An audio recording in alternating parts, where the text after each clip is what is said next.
man. Feel you. No, just looking at something. I feel you.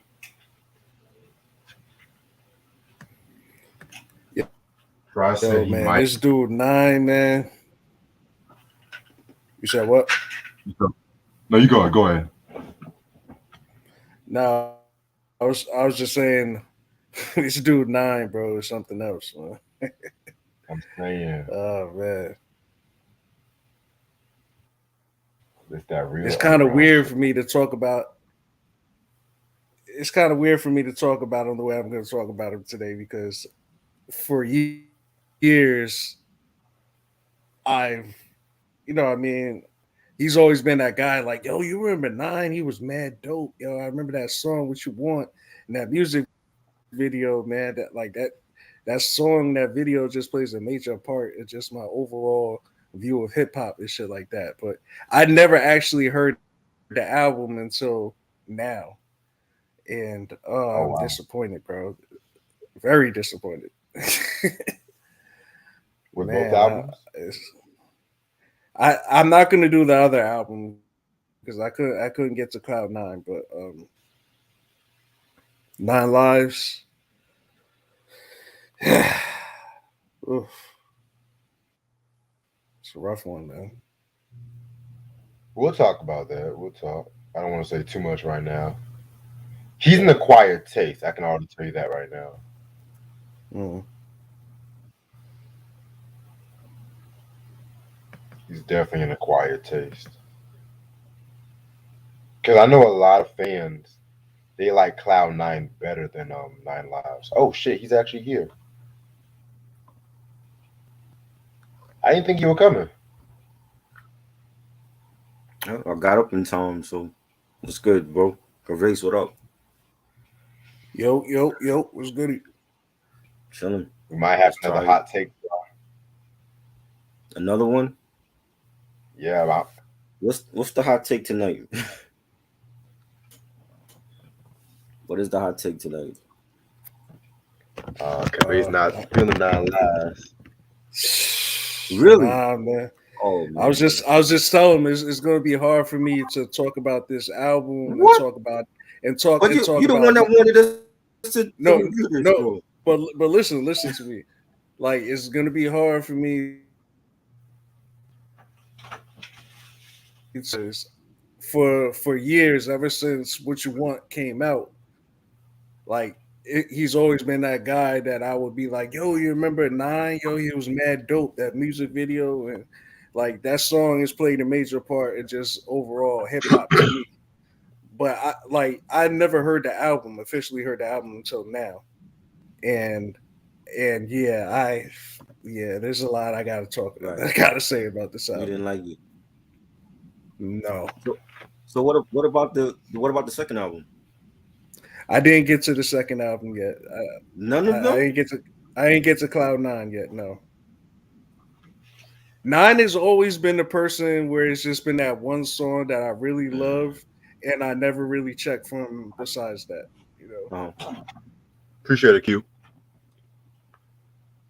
wow. That's gonna be crazy. I'm surprised y'all really like this album because I was about to ask him. I'm like, when I'm listening to it, I'm like, is this a bad album review or like what are we doing here? Nah. Because to me, this Reg is is notorious for that though.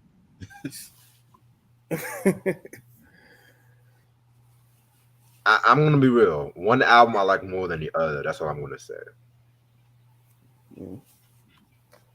By the way, I'm gonna start in about 10 minutes. I gotta go. I gotta go back downstairs because I was cooking something. I'm gonna turn it off earlier. Hopefully the fire alarm doesn't go off tonight though. But that's weird. No, because last night my fire alarm literally went off last night, I know. What and was I that was not. about? Well, Man. we were talking about Van Halen, so like, it was all that fire from that album and shit. So that's probably Oh, why. that's what it was? Yeah, I missed it. I missed it. it's funny because Try didn't listen to the album last night. Cavez didn't listen to Cloud Nine and shit. I'm just like, I was I'm busy. about. I'm about to. You said we had 10 minutes, so I'm about to sneak in some Cloud9 right now while we're waiting. Okay. I Cool. want to say something real quick. When people join us and they want to review the album, they should hear it before they join us. Yeah. Because Curation here the second one, and I think both of them were good.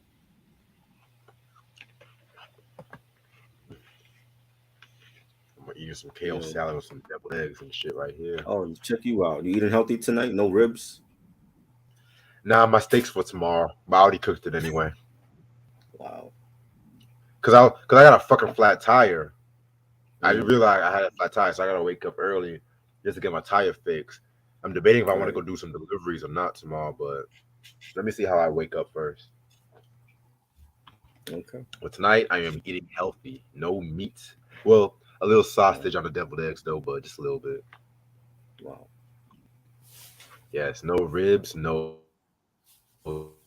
steak, no nothing. I feel good. This the new Reg. You got new haircut, Where's the new Stephanie Mills? diet. I feel good all over. What's next? New girlfriend? Nah. Same Reg. Same Reg. Just approved. That's all I want to say. I ain't changing. I ain't changing one bit. Not a new girlfriend. Chill out. We'll talk about that. We talk about that. But I put a little lemon in my kale salad just to give a little kick to it. You know what I'm saying? Oh, did you? Wow. Mm-hmm. Oh, I put a little cheddar cheese. I put a little lemon in my kale salad. All boozy.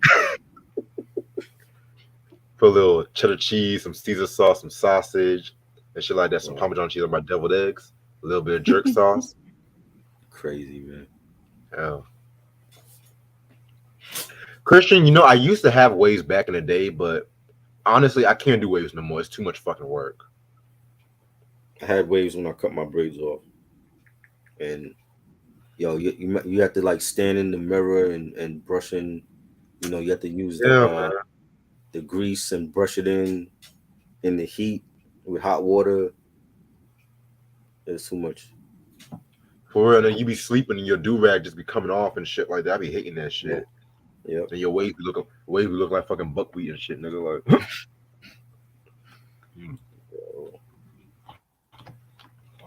That's funny. But yeah, let me go turn off my shit right now before I burn down the house. Oh shit! Almost bust my ass.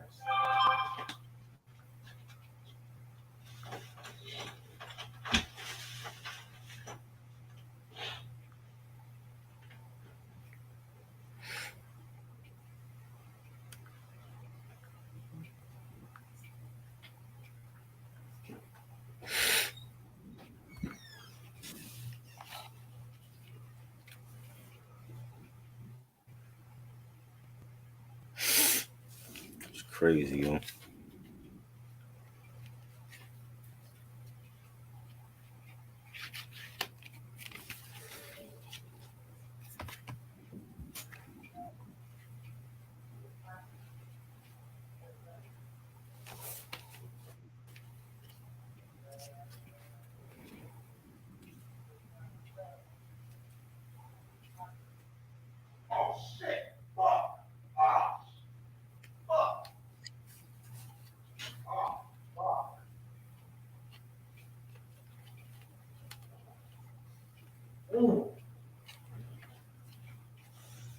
Oh shit!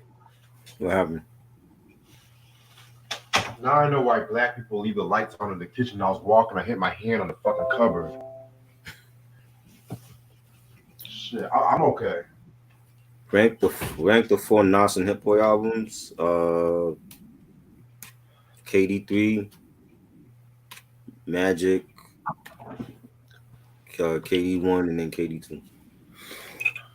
Just a little that I listened to, I could tell he learned. He learned the work. He learned a lot. We'll get into it. We'll get into it. Oh, man. Y'all really disgracing 9 tonight. I'm surprised. Who? Red said he liked one album more than the other. Curation like none. Just because I like one album more than the other, I don't feel like both are disappointments. That's all Okay. I'm saying. I think both of Because them are man, good. 9 is an underrated rapper, but he's an acquired taste to a lot of people. No, he's not. How? He's boom bap. That's an acquired taste to people. I mean, his voice sometimes is a turn off for some people. That's what I'm trying to I've say. I've Like heard worse.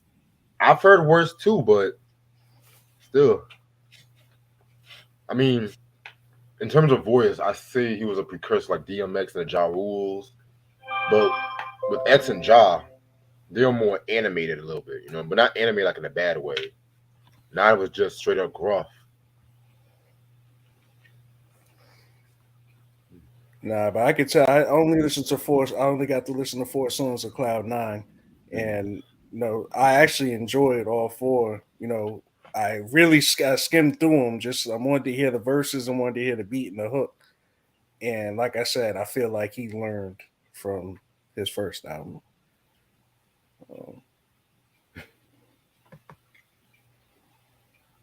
Hmm. Which one is the best? I don't know. What becomes of And it's crazy because like I said, damn near 30 years, I've been like, yo, Nine is mad dope. What Right. you want, Nine? What you want, Nine? Like that's my shit right there, bro. Like, that's my shit. But I never went and listened to an album until now. He got a It'd be monster like that. voice. But what do y'all call Jadakiss voice then? What's his voice? Because he ain't just rapping with it. He actually talk with that same raspy voice. Jadakiss be having a funny voice sometimes, especially that. I know he didn't he wasn't born with that voice. That's from like years of smoking and shit.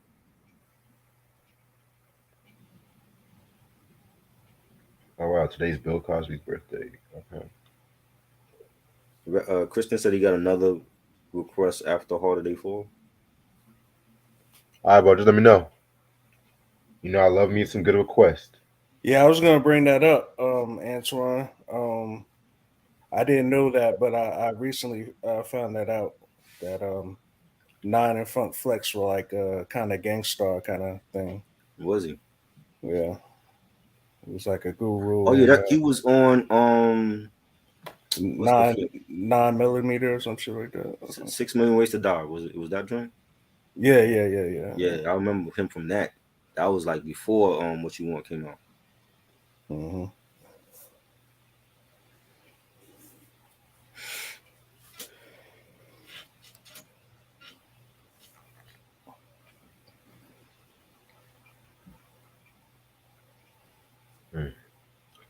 All right, I'm ready whenever y'all are. Let's go. That's good. What's up?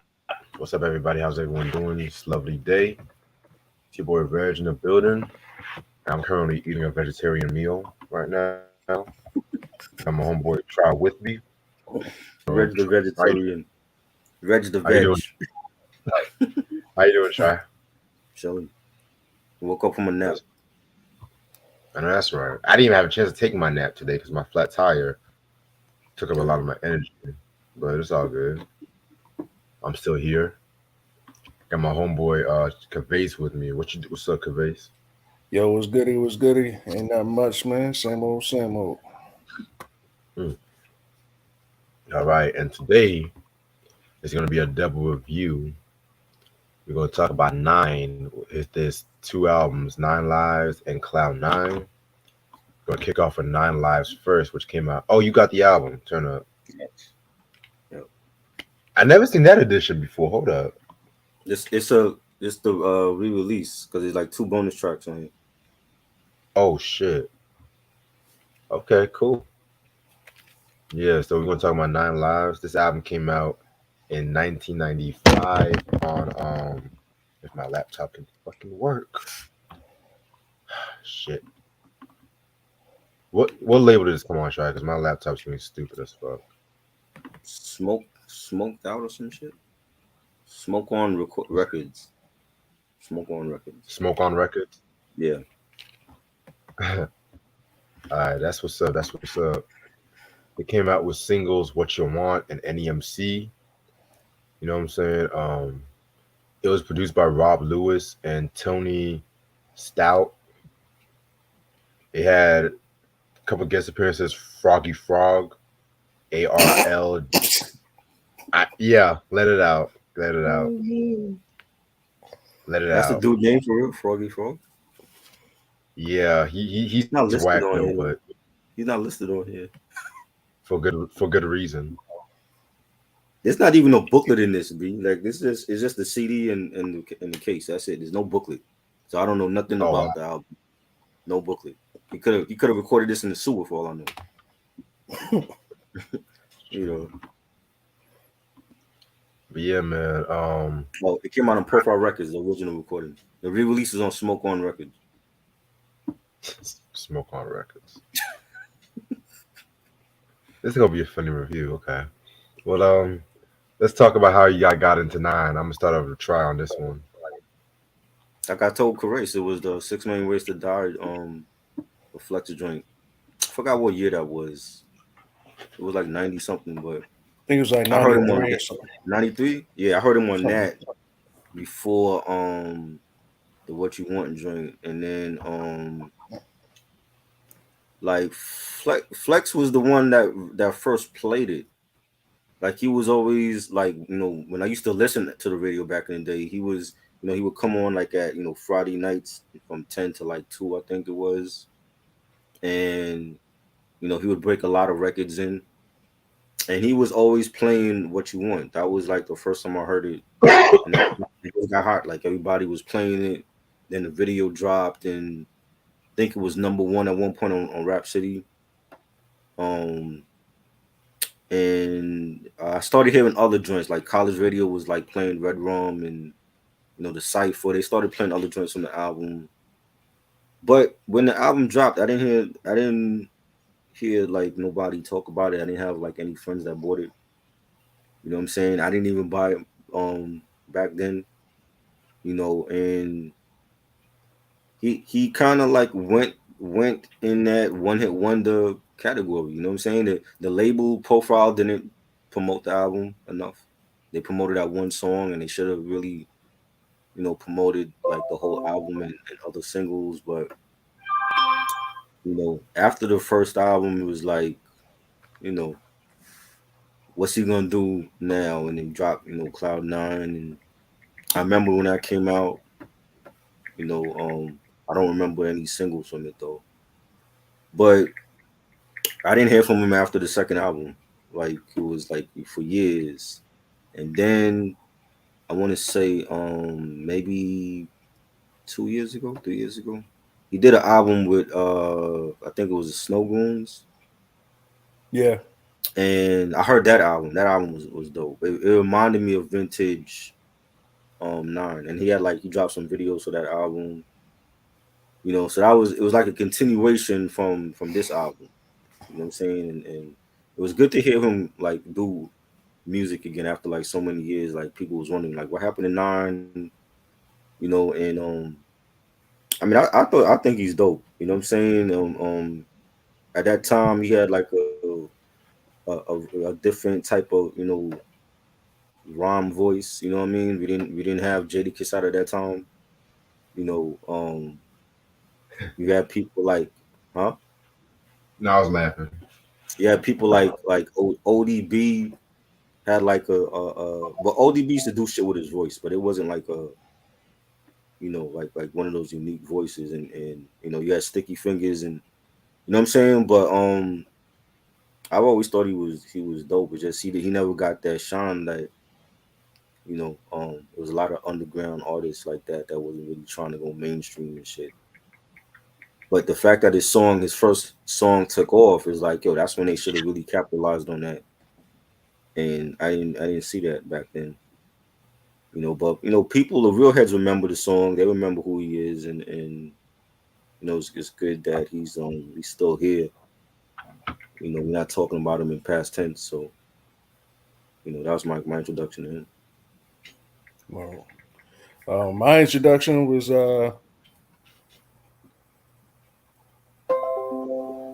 probably Rap City. I because video first. Um, Right. so yeah, it's definitely Rap City, one of those outlets from back in the day. And I remember loving the song, like for years, loving the song, and like I felt like I was the only person that knew about the song, kind of like because Mhm. like I remember the song and I remember playing it, but I don't remember anybody else talking about it. And I know for years since that song came out, that would like Nine would be the person I would go to like be like, yo, but you don't remember this, like Right. you know what I mean? Because I Yeah. always felt he was slept on or like kind of underrated. Right. Um, but I say that, and I also say that that was the only song I ever heard from him. Like Yeah. I didn't know he had other songs. I really didn't know he had albums until like Mhm. YouTube came out. And then, Oh, I mistakenly, I'm looking for what you want. And then, I see all these other videos that he did around that time. Like, damn, I didn't even know he had anything else out. right. Um, but I never really went to go check for his albums. I don't know why. I just never did. Until now. Um, and but yeah, that was pretty much my introduction was the music video. Yeah. Okay, cool. Um, honestly, I got into Nine because I heard "What You Want" on YouTube or some shit like that. You know what I'm saying? And I always, I've always loved that fucking record. Which I'm gonna talk more about that. You know what I'm saying? I've always felt like his voice was very, excuse me, his voice was very unique. You know what I'm saying? That rough, rugged kind of flow, but at the same time, like you can still fuck with it. You know what I'm saying? Because I know back at that time, especially like 94, 95, he didn't really have like a lot of those rough, rugged voice, like like the Helter Skelters, the DMXs, Ja Rules. You know what I'm saying? So yeah, man. I mean, he's not like one of my He's not like one of my top faves, but he's a very unique rapper. I do feel like he gets underrated by a lot of people and shit. You know what I'm saying? So yeah. All right. So for those who don't know who Nine is, he's an MC. Hailing from the Bronx and shit like that too. He actually started rapping during like the 80s. You know what I'm saying? Like the mid 80s and shit too. And he used to actually go by the name Ricochet, and he was part of like a couple of groups here and there, which his main connection was the guy named DJ Chuck Chillout, and so he actually changed his name to Nine for an interesting reason because of the fact that he was born on a ninth month in the 19th day in 1969. His shoe size is 9. His mom wanted to leave at 9 o'clock, so Wow. 9 was just something that I'm not making this shit up, y'all. I'm really not. Like Yeah. 9 was just something that just stuck with him. You know what I'm saying? And so in '86 he actually hooked up with Funk Master Flex. Well, before he went by 9, he went by 9 M. And Yeah. this was That's what I remember him, bro. right. And they had a group called Deuces Wild. You know what I'm saying? And they dropped an EP called Fallen and You Can't Get Up on Warlock Records. You know what I'm saying? And fast forward to '93, Flex will drop the single called 6 Million Ways to Die on Rec Records, which I think Try mentioned earlier. And that song was so popular in the underground that got him a deal with Profile Records. But he just simply went by 9 and shit too, you know what I'm saying? So 9 pretty much, was working on this record right here. And he hooked up with his homeboy Rob Lewis to produce a majority of the album. And this is the album that as 9 lives. Love the album cover. It definitely had that. From one look, one might think this is a hardcore album just from looking at the album cover and shit like that too. It sounds like it too, though. At times, though, it's really dark and you know. Yeah, yeah, definitely. So, This album actually has about 12 tracks. If I'm mistaken. Let me double check. No, it's not 12. It's 14. 13. Well, you got the bonus version. Well, Oh, yeah, so because Taras is a. Mm, the first song they combined the intro and Overconfident as one track. right. You know what I'm saying? But yeah, what were you saying? I'm sorry. No, I was saying the track 14 Taras is not a bonus track though, right? Nah, because on the OG copy, that's the 13th track. Right. Okay. Yeah. But it's 14 All on right, here so we're though. gonna kick it off. I know because like the OG version, they combined the intro and Overconfident as one song and shit. Oh, okay. Yeah. Yeah. But All right. that's what they did. That's what they did on here though. You said what? The intro, the OG copy has the intro and what else? Is something else on there? Overconfident. Because I was listening to them on Spotify. They combined the first songs together. That's what they did on the re-release. Oh, so they combined the first songs together and shit Yeah, like that. Oh, okay. yeah. Okay, I misunderstood what you were saying and shit. Do you have the Red Rum remix on there? Is Yep. No, no, that might no. be What's that? Everybody Want Heaven? That joint? It says Red Room Remix. yeah, that one, yeah. Yeah, yeah, that's on it. Okay. All right, so I guess we're talking about the intro and Overconfident together. I guess. Okay. Yeah. So the intro pretty much plays out like a snippet. If you guys remember Karis One's song from Return of the Boom Back, Karis One Attacks, how Primo pulled out like a lot of the Boogie Down production songs, mixed it with the beat. It kind of reminds me of that, in my opinion. You know what I'm saying? Just quick samples of some older songs and everything like that. You know what I'm saying? So I like the way how they did that intro, which obviously leads into Overconfident. That's a nice way to kick off the album. And speaking of KRS One, Tony Stout did use KRS One snippet.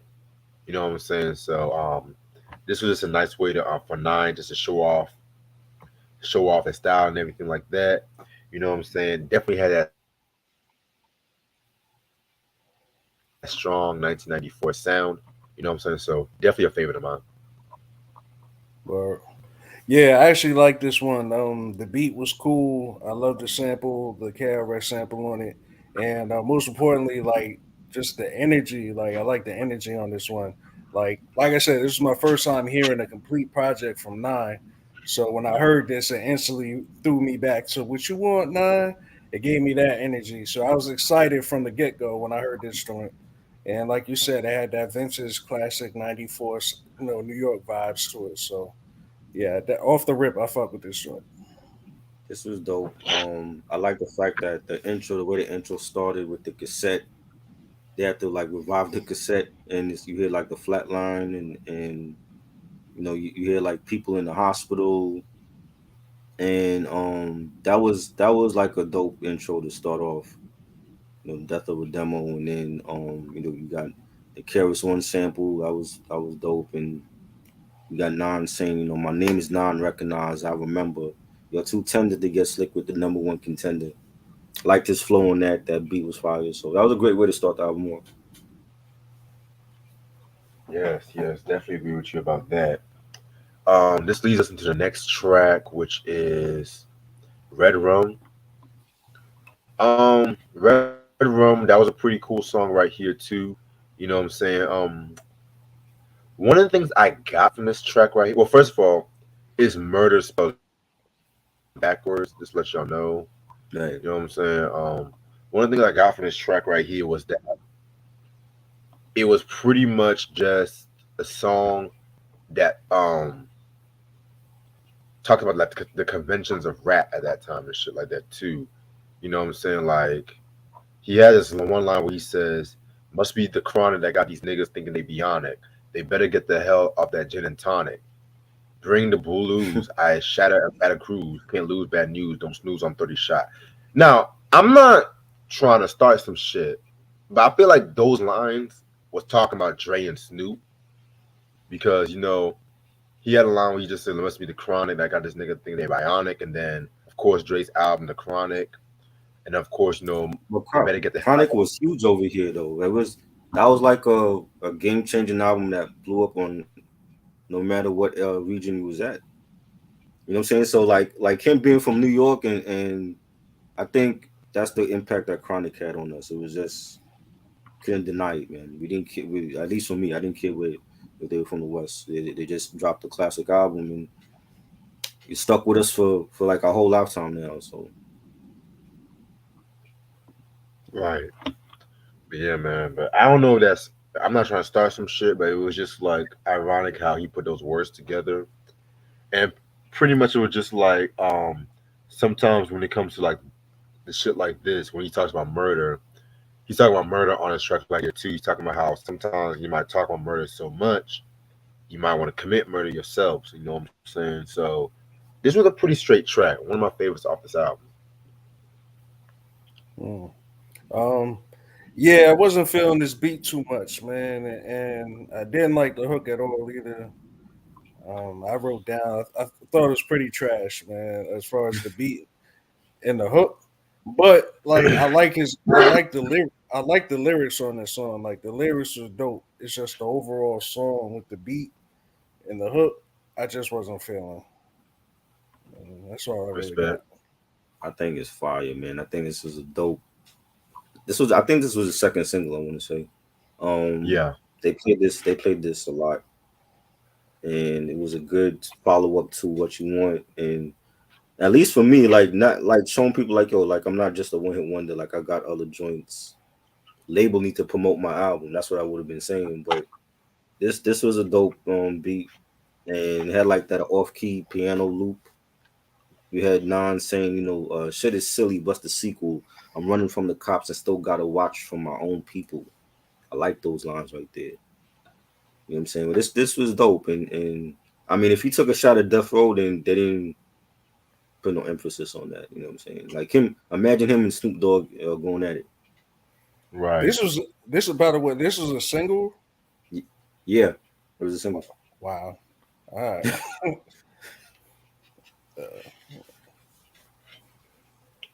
You surprised? Very surprised. All right. Next track we got here is The Fundamentals. This was another cool track right here, in my opinion. I love how he used the Hall and Oates sample on this one and shit like that, but he still made that shit sound rugged and raw. You know what I'm Right. saying? So definitely a very hot joint right here. I wish this was actually a single as well too, but What? Oh man.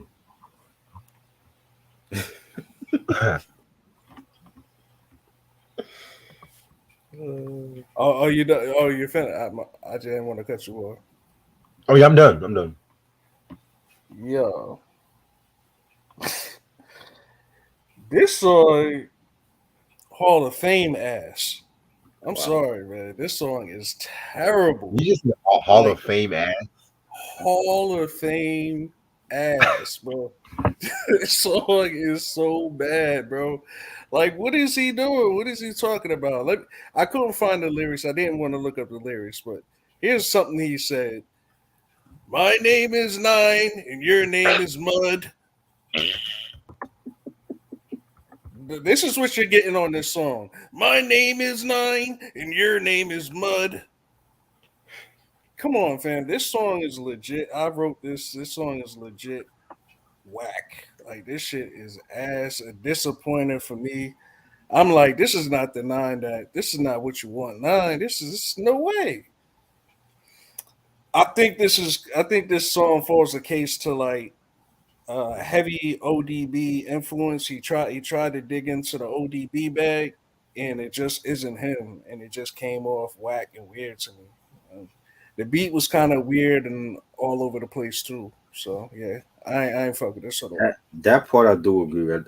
Like when he starts singing out like the lyrics, like ODB used to do that. I do agree. That's why I mentioned ODB because I'm like, yo, like ODB's voice was different, but not when he spoke. Like it was like he did that on purpose when he was rhyming. But Right. um, it was just a different time for rap, yo. Like it was like like when Das Effects dropped, everybody was biting their shit. They had that beef with Lords of the Underground, and who Mm-hmm. started that flow, and Lords claiming was them, and you know what I'm saying. You had a lot of people even on B. When we talked about when I mentioned Mr. Dalvin for Jodeci's second album, he was rhyming like Das Effects. So it Mm-hmm. became like a thing where if you had like the the flow or a voice that just stood out from everybody else, they were trying to copycat that. You know what I'm saying? I think that was more what it was with Nine. It was like he had like a grimy, raspy voice, but then he would start doing like these, sing songy, lyrics that remind people of ODB. You know what I'm saying? And I don't know. I like the joint. You know what I'm saying? I thought it was dope. You know what I'm saying? And you know, I can see how now, like in 2023, people would think, oh, it's whack, and because we've come a long way lyrically since Nine. You know what I'm saying? So even now in this era, we got spitters. Yeah, I tried to. That's another thing that I'm glad you brought that up. I Mhm. tried to also like remove myself of like looking at it as it's 2023. I try to be like, okay, I'm Right. understanding that this is 95 or 94 or whatever, and I'm Mhm. trying to put myself in that time, and I still Right. think like if I heard this in 94, I probably would have been like, yeah, I don't know. Yeah, you wouldn't. He wasn't the best. Like you wouldn't in '95 you wouldn't say, oh, Nine is one of the best spitters, because we had Wu. The whole Wu Right. to me was lyrically great. You know what I'm saying? Mm. You had Mobb Deep, doing anything, and Keith Murray and them. So he wasn't even the best at that time. I'm saying, but an album like this that didn't get a lot of spotlight on it. You know what I'm saying? Like you listen to it and you like, oh, so this is why people maybe like Nine, because he was just different. He didn't sound like so and so. He didn't sound like Meth or Ray. You know what I mean? And I think Mm. that's what it was really. He just came out, underground, and happened to have a song that just blew up to radio.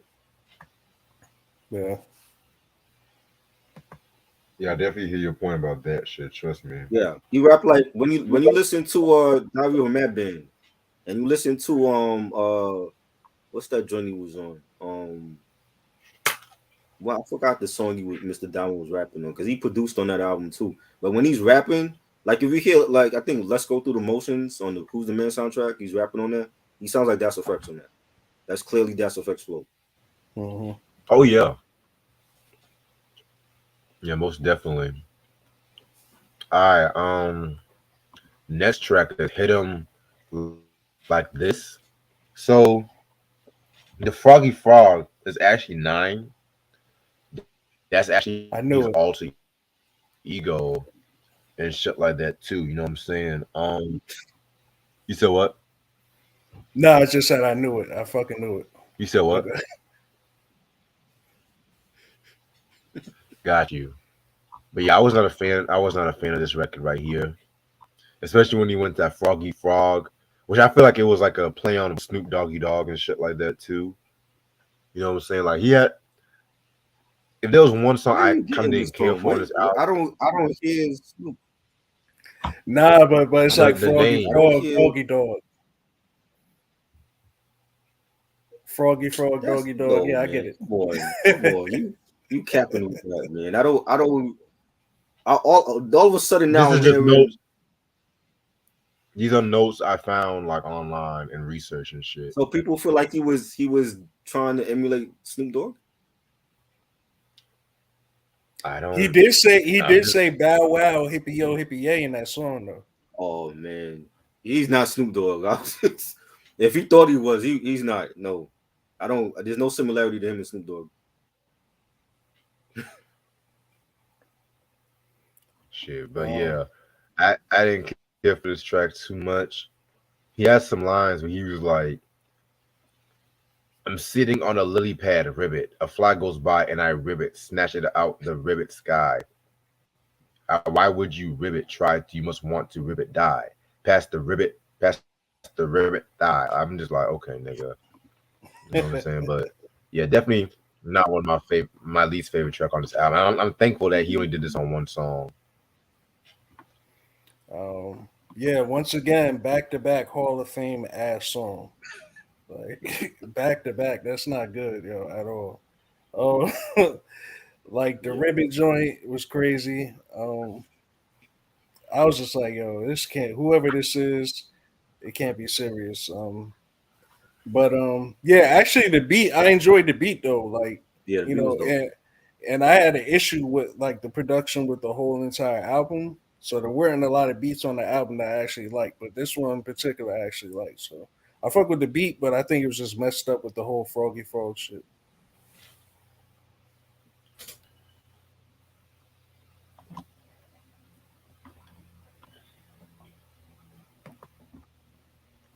What about you, Try?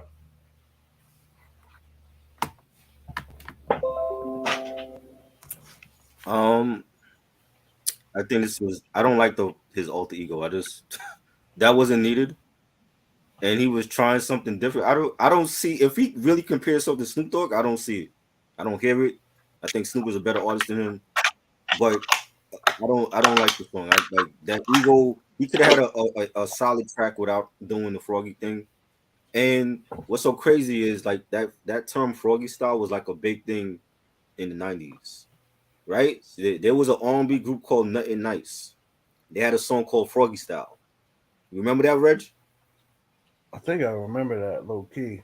I Yeah. don't. You remember that? There was I think they might have dropped like one album. It's like it was like three chicks. They had a Froggy style. song called Froggy Style. You know what I'm saying? That was like a big thing back in like R&B in the 90s and shit. You know what I I mean? never heard But that. yeah, I'm gonna send it to you because it was so crazy. Like that was their term for like getting freaky, like Froggy style. You know what I'm saying? So if you heard like a R&B singer do that in the 90s and they talking about, oh, this is the Froggy style remix, that was like their term for like, getting it on. But yeah, I didn't Froggy. like the yeah, nothing nice. Send me that And shit, cause all right. Yeah, I didn't. It wasn't needed. He didn't need to do that alter ego thing because it didn't sound right. yeah, check out the group me and shit. All right. But yeah. All right. Next track we got is Who You Want Test. You know what I'm saying? Pretty cool song in my opinion. I love that beat from Rob Lewis. It's just a braggadocio song about come and test me and shit like that. You know what I'm saying? So yeah, Yeah, I actually like this song. This track was cool. I was feeling the beat. I actually liked the hook on this one finally because he had like the beats and the hooks on this overall album was bad. But this particular song, I love the hook and I love the beat. I feel like this should have been a single. oh, You remember my them now, fault. right? Yeah, I my feel fault. Yeah, I feel like this one could have been a single, and I feel like it would have been even doper if he would have put like Mad Lion or some shit on it. I think that would have I been was thinking that. crazy. I Yo, I think was yo, Courage, when I was hearing this album, I'm like, yo, who's another artist in the 90s that had like a raspy sound? It was Mad Lion. They could have did hmm a collab album together Yep, and and have Kenny Parker produce the whole thing. yep. I think that would have been really dope. Yeah, And yeah, this song definitely could have been a single. I don't know why, but he chose other ones. But this one could have definitely been a single. yeah. This was dope. I definitely like the beat for that. It was a solid track on here, you know. yeah, definitely. Now the classic. What you want? It's no surprise. This is actually my favorite track off this album. It has everything a good single should have. A nice fucking chorus, Dope ass beat. Love the flow. I love the staple single sample that they used for this song as well too. You know what I'm saying? Like every fucking line on this joint was a quotable.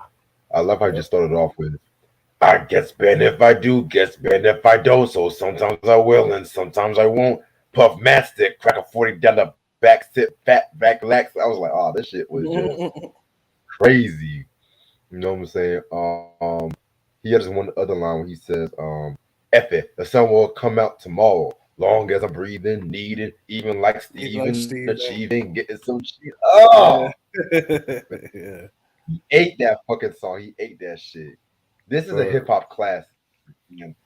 Probably my favorite song off this album. Is it my favorite 9 song? Stay tuned for the next album. That's all I'm gonna say. Wow, he has a better song than this. That's crazy. Yeah. Yeah, this song, like Red said, this is a hip hop classic, not just a 9 classic, a hip hop classic to me. Like the song is everything, man. This is not. This is 9 and in its prime. This is what you want to hear from him. Like this shit right here. Um, the beat crazy, the lyrics was crazy, the flow was crazy, the hook was just catchy. And yeah, this is I play this till this day. I still play this, man. 30 years later, man. So yeah, there's not much I can say about this song, but it's just dope. So you don't think it has like not one hit wonder residue because people only know him for that song and they probably didn't listen to the album? Say it again. Like okay, when this song came out, it was big, but then I think people was expecting the same type of song from him after that. Right. You know what I'm saying? And then when he dropped Red Rum, it was like they didn't really know what to think because Red Rum and this song is different. Because it was like night and day, though. Like it was two night and day. I'm not saying that you have to be like the same person every single time, but if you're gonna put something out like what you want, which is like a very up song, up tempo anthem, Yeah. very dope, and then you just go totally left on some dark red rum Right. weird stuff, and it's like Right. what? It's like Like you know how lose. big this was. Like Antoine just said it. They had this shit in a commercial for Jeeps. It was Right. in a Jeep commercial.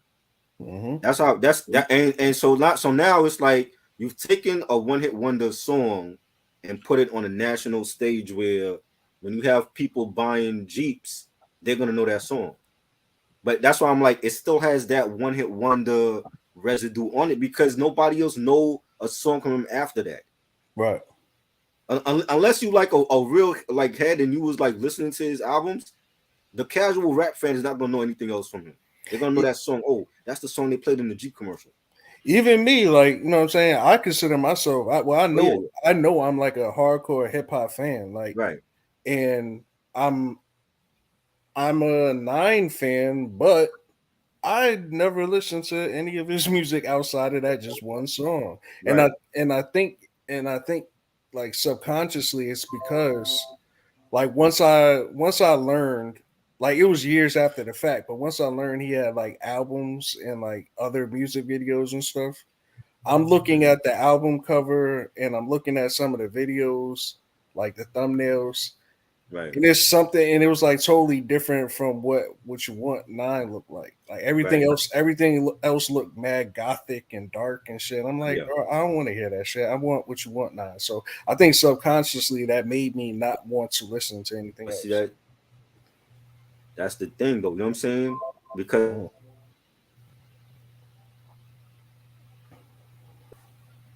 that's the thing. It was like they wanted the label probably wanted more songs like that, and he didn't give that. That was like that one time you get like a feel good record for the clubs. They played that in the clubs and it was everywhere. Like cars going by, they were playing it. And then when you get to the album, you hearing shit like Red Rum and Peel and Forever Blunted. So I feel like I don't know if that was like bad promotion. Well, I know it was bad promotion by the record label, but it's kind of like misleading the public too. Yeah. You know what I'm saying? Because he's coming out of nowhere with this first song. It's a feel good record, and then you expecting to hear more on the album. He ain't giving you that. Mhm. and then with the second album too. So it's that's why I'm like, like when I hear it now, it's like God, like because I remember that Jeep commercial, and I'm like, yo, that's not the only song he should be known for. You know what I'm saying? Like he actually had some dope records, but it's that one hit wonder. The stench of that it will probably always be on him because of that shit. Mhm. Yeah, even down to like the album cover. Like I look at the album cover and it doesn't reflect what you want nine to me. Right. And like I said, and I think subconsciously just seeing that album cover, it was just like it was kind of like a turnoff. It's like what you got reptile eyes and look mad fucking devilish and shit. I'm like, Right. well, that's not what you want nine to me. So it's like I didn't. I think And that's why I didn't listen to it. and what's ironic is the Jeep commercial. The company probably looked at the video like, oh yeah, this dude in Times Square riding around in a Jeep. That's what he did in the video. Mhm. And they're like, yo, let's use this song and make our own Jeep commercial out of it. And you know what's crazy though? Mm. He actually sued that Jeep company because they didn't even ask him permission to use that song. They didn't pay him. Oh wow, Yeah, that's I insane. believe that a rapper is suing a company. That's crazy. That's boss moves right there. we got a hot take right now. BJ is straight tripping, B. I'm reading it. I don't know what he's talking about, man. What This is the regional shit I'm talking about when people say shit like that. Because DJ? lately there's been a debate about who's better, Biggie or Ice Cube, and a lot of people are getting mad about that because like Biggie's just that dude. Yeah, but to be y'all fair, think- Biggie had only 2 albums. We can't compare Biggie to Cube. He only had left us with 2 albums. It depends on what. It all depends on like what you're talking about. Like if you just want to talk about like if you talk about legacies, I mean it's really hard. It's If, both. Both I, have legacy. all right, so yeah, all right. So if Biggie and Ice Cube, let's just do this. If Biggie and Ice Cube were standing in front of each other and had to rap at each other, who's gonna have the better bars? And let's not front. Like I love Ice Cube, but come on, man. Biggie has the best. Is gonna have the better bars. But Cube got bigger songs. But yeah, but that's what I'm saying. It all depends on what you're talking about. Like, are we just talking about songs? Are we talking about legacies? Are we talking about just face to face, bar for bar? BJ is strictly East Coast. He's talking about when it comes to Biggie and Cube. He feels like Biggie has the better albums than Cube. I disagree. Because Cube, in his prime, America's Most Wanted, Death Certificate, The Predator, The Kill It Will EP was all classic. Lethal Injection to me is underrated. I think in his prime now, not Don Mega Cube when he started wearing the jewelry and started doing We Be Clubbing and all that shit. I don't like that. I'm gonna say like I'm personally gonna go with Big. But also like this is something I bring up often too. Like Big never got a chance to be whack. Exactly. You know what I'm saying? Ice Cube had a chance to be whack. He had whack albums, exactly. Right. Big was, he died early, so he never had that chance to like. We never know. He could have fell off. He could have started making whack music, but we'll never know because It's like if they say the same for Big L. Oh, Big L against Cube. You can't put Big L against Cube. He wasn't here long enough. No. But if we're talking like if they was face to face, like you talking bars. Yeah, we talking bars just face to face. Then if we're talking about all around catalog, it's definitely Cube for me. Well, not all his whole catalog, but after Lethal Injection is when he started to fall. I think Big's just catalog like he doesn't have a longer catalog than Cube, but I think like the stuff Big does have are so powerful. Yeah, it's kind of like you gotta like times 2 both of his albums. Like, you know what I'm saying? It's like it's one album, but it's like times 2 because they were that powerful. Like, yeah. Well, I will say he has a better double album than that War and Peace shit. Right. But back to nine. Yeah. All right. Next one is called Forever Blunted. Forever Blunted. This one was pretty sick. You know what I'm saying? I love that beat to it. Had a very mid tempo, chilled out kind of beat. You know what I'm saying? It's pretty much him talking about how he has like a lot of bullshit going on in his life. That he just always fucking just sticks to like smoking weed. Excuse me, smoking weed just to ease his nerves and shit like that too. You know what I'm saying? So this is a pretty great song. I like it. I love the beat to it. Yeah, this one was okay to me. It was just okay. I have no real like thoughts about it. Kind of remind me, it put me back. Like I don't know if y'all remember a song by Das FX called "40 in a Blunt." Mm-hmm. Um, Yes. That was on Hold It Down. yeah, on "Hold It Down." Mm-hmm. Kind of gave me that kind of vibe. I do have a pet peeve with like songs that like are interrupted with skits though.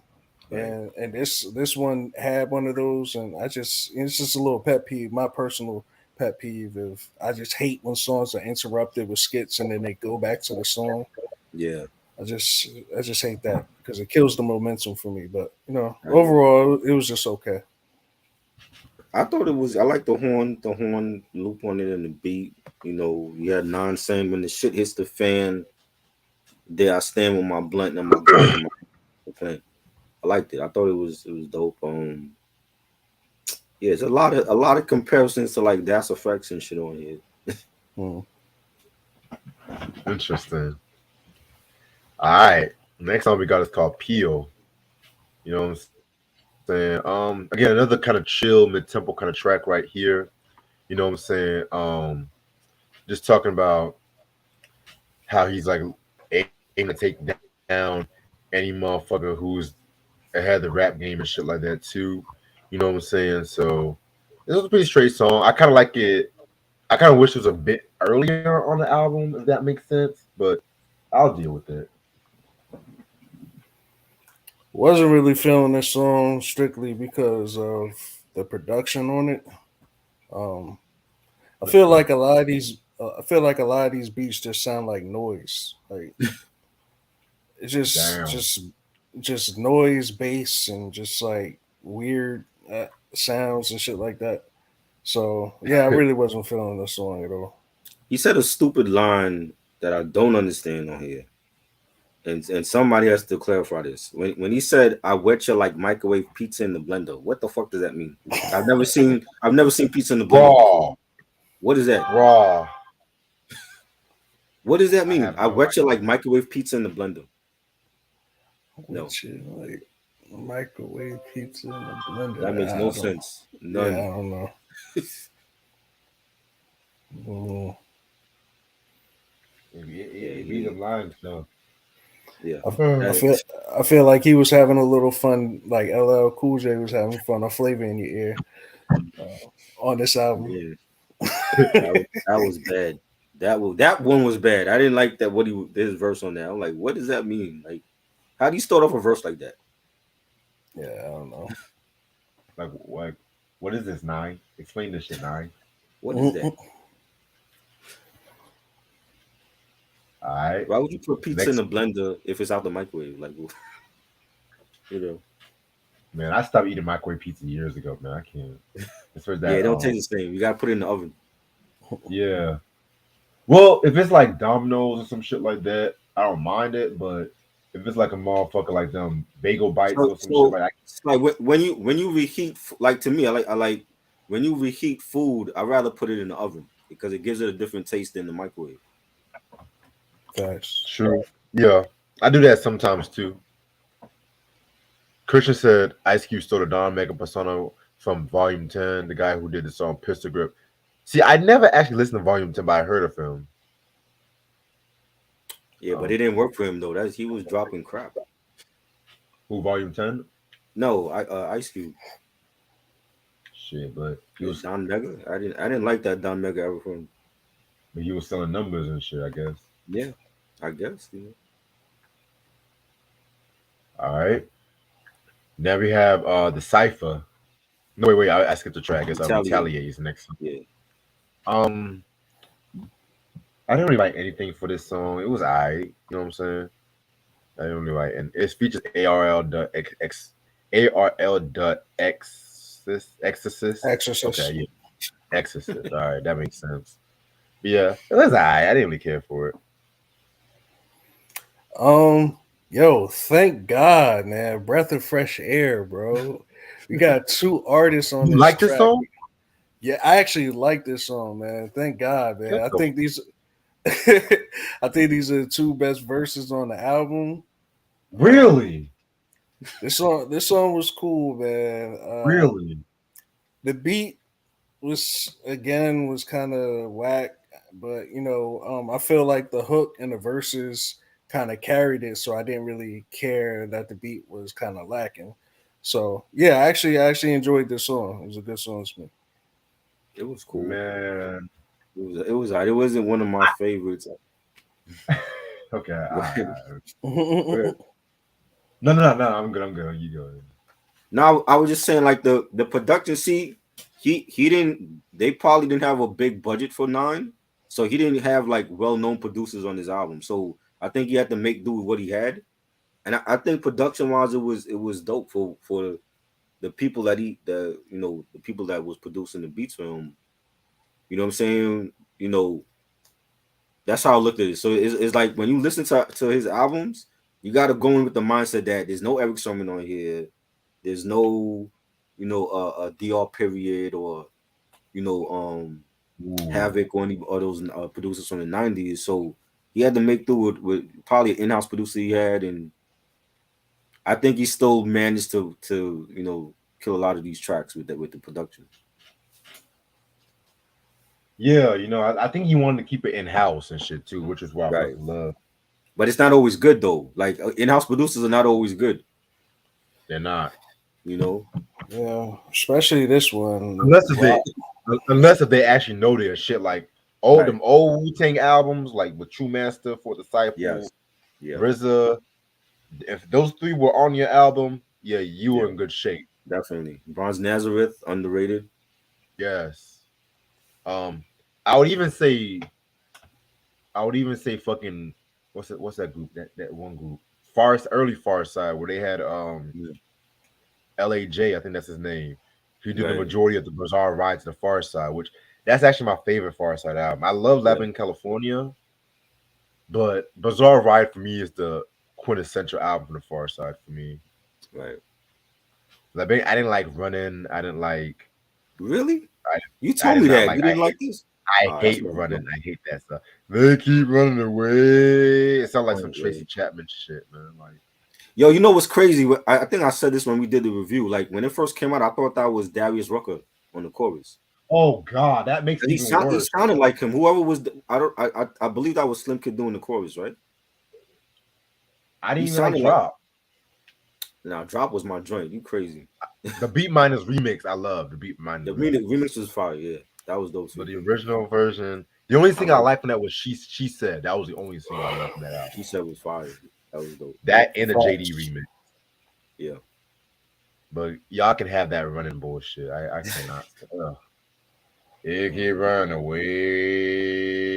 I was like, ugh. That's why people liked it, because they liked the chorus. It was different. You didn't like that song? That song was fire. Hell no.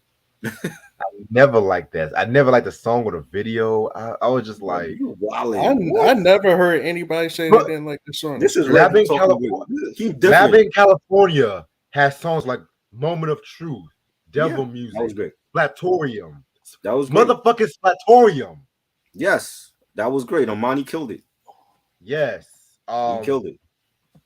They had this one other joint called The End. Love that joint. But yeah. Everybody wants to hear Running. I'm like, Running was dope. That was a dope song for them. Yeah.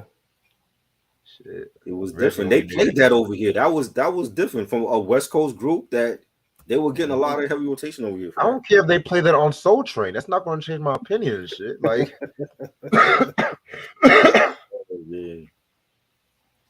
I'm not hating. I'm just speaking facts. So you like the remix more than the regular joint? I don't like the remix or the regular joint of Running. You don't like the remix of Running? With the Yearning for Your Love on sample? Oh man, you crazy, man. Dilla I killed love that joint. why. I love why though. Why it That was gotta dope. be. Yeah, I like that one But too. the album Wait, so version. you uh, like passing me by, but you don't like running? of course, who doesn't love passing me by? No, That was I'm just saying, like they're both kind of like on the same. To me, I feel like they're both like great songs, Yes, and they I, are. I feel like if you passing me by was more soulful, in my opinion. If they did a versus right Running, now and they played running, they would win a versus. They wouldn't around with that. it depends who was the opponent and what's the other I, song. I, Honestly, I still would pick them. They that was a big song for them. groupie therapy, Antoine. That's my joint That right was there. fire. The Diamond D Yeah, joint. That was fire. yeah, man. Q said that's like the Fuji blunt. Blunt on reality was trash. Man, that was bad. I don't see the comparison. You probably didn't even All hear that right, next album. song is the next song is we had the cipher, right? Okay. Yeah. yeah Cipher. This one was pretty cool. He actually got a hip hop quotable for this joint right here. For the song's final verse and everything like that too. You know what I'm saying? This, which I'm kind of, I wasn't expecting this song to have a hip hop quotable, believe it or not, but I'm not mad because at that time the source was just giving every Wu member hip hop quotable, which they deserved it. They deserved it and shit like that too. But it was just like it. There's a video to explain. I'm gonna explain that one day, but Okay. yeah, because it's like every other issue the source was just saying Wu hip hop quotable, which I love the Wu, but I'm just like, hey, because you really saw like a lot of West Coast niggas have hip hop quotables and shit. But that's another story for a different day. We all know how to source yeah it. this song was actually hard, man. The beat, I Yeah. actually finally enjoyed the beat on this one. This beat was hard. I like I guess the sample, the scratching they did for Yeah. the hook. I felt like it could have used a better hook, but I'm also not mad at how they did it. But like again, I feel like this song could have even been dope if they just would have thought a little more out the box and made this like maybe a posse cut. Like, Right. just think about Yeah. it. Like, if it was a posse cut and they had like Fat Joe, Method Mhm. Man, Big L, and Nas on it, just imagine that on Facts. the Facts. And on the Froggy, cipher. don't forget Froggy Frog. Like, I feel like if it was a posse cut on some like Who Shot You, and they did a video for it, I think this would have helped his career even more, and it would have been like more people would remember Nine and shit like that, and it wouldn't be just that one song. What you want? Mhm. Like this could have been another single, especially if they maybe did a remix with Fat Joe, Method Man, Right. Big L, Nas, or Right. whatever. But yeah, That makes sense because like in the 90s again like people would have different songs and they would title it the cipher. You know, mm-hmm. Mad Skills had one doing Time in the Cipher on his first album. Wyclef had a cipher joint, posse joint on the Cleftic, his second solo album, which was bad. But Trash. yeah, well, I like some songs. The album wasn't great, but that song was bad that he did that posse joint. But like, yeah, like if you had like a remix with Fat Joe and Meth, and that would have been better. I still Yeah. like the song. I thought the beat was fire. You had like that off key Mm-hmm. piano chord, and that was one of the songs that they played on the radio like before the album dropped. But Mm. like Curvace's idea actually makes sense. He should have had a remix for that. Yep. Yeah. That could have gotten him some more radio airplay if he had some Yeah. heavy hitters and shit too. Right, facts. All right. Now we're gonna get to our shit. One of my favorite joints off this album again. I love that drum and bass pattern mixing with that DeBarge sample, which they made that DeBarge sample so fucking gutter, so fucking raw and gutter and shit like that. You know what I'm saying? Which I fucking love. You know what I'm saying? He had this line where he says, I get mad when niggas try to play me like I'm stupid. I start shooting like a revolution of Cupid, excuse me. I don't miss infrared type thing going on. I drop a bomb like Hiroshima with my Nina that move my razor blade like a crossfade on your jawline. Like the like he just killed that shit. You know what I'm saying? So fire. Yeah, man. I don't know, man. Wasn't feeling this joint. I don't know if I don't know. Maybe I have to hear it a few more times, but I just didn't like that hook, man. I thought the hook was kind of whack. It's like it's that shit. Yeah, it's just Shit. wasn't really feeling it. Sound like once again heavily inspired by ODB maybe on that one. Yeah, it is what it is with that song. I think it was the beat was dope. You know, the dark chords on it. It wasn't a standout track to me though. I feel you. Yeah. Next song we got is NEMC. This one right here was another cool track right here. It uses the spinner sample. You know what I'm saying? I'll Be Around. I love that record. You know what I'm saying? Again, braggadocio song. You know, just talking about how he's the best MC. You know what I'm saying? So yeah, pretty straight. Yeah, man. Finally, man, we got some like Tribe was saying some residue of I guess what you want a little bit or something like that. Right. Um and I feel like that's probably what this was. I feel like this was probably one of the last songs recorded for the album, and it was pretty much based off of the success of What You Want. And it was like, yo, What You Want is blowing up. We need another one real quick. Let's squeeze this one on the album. And Right. I feel like that's what this song pretty much is. Is it up there with What You Want? Not really, but it's okay, cool song. I feel like they could have the song could have been better, and they could have lived a little longer if they approached the video a little different.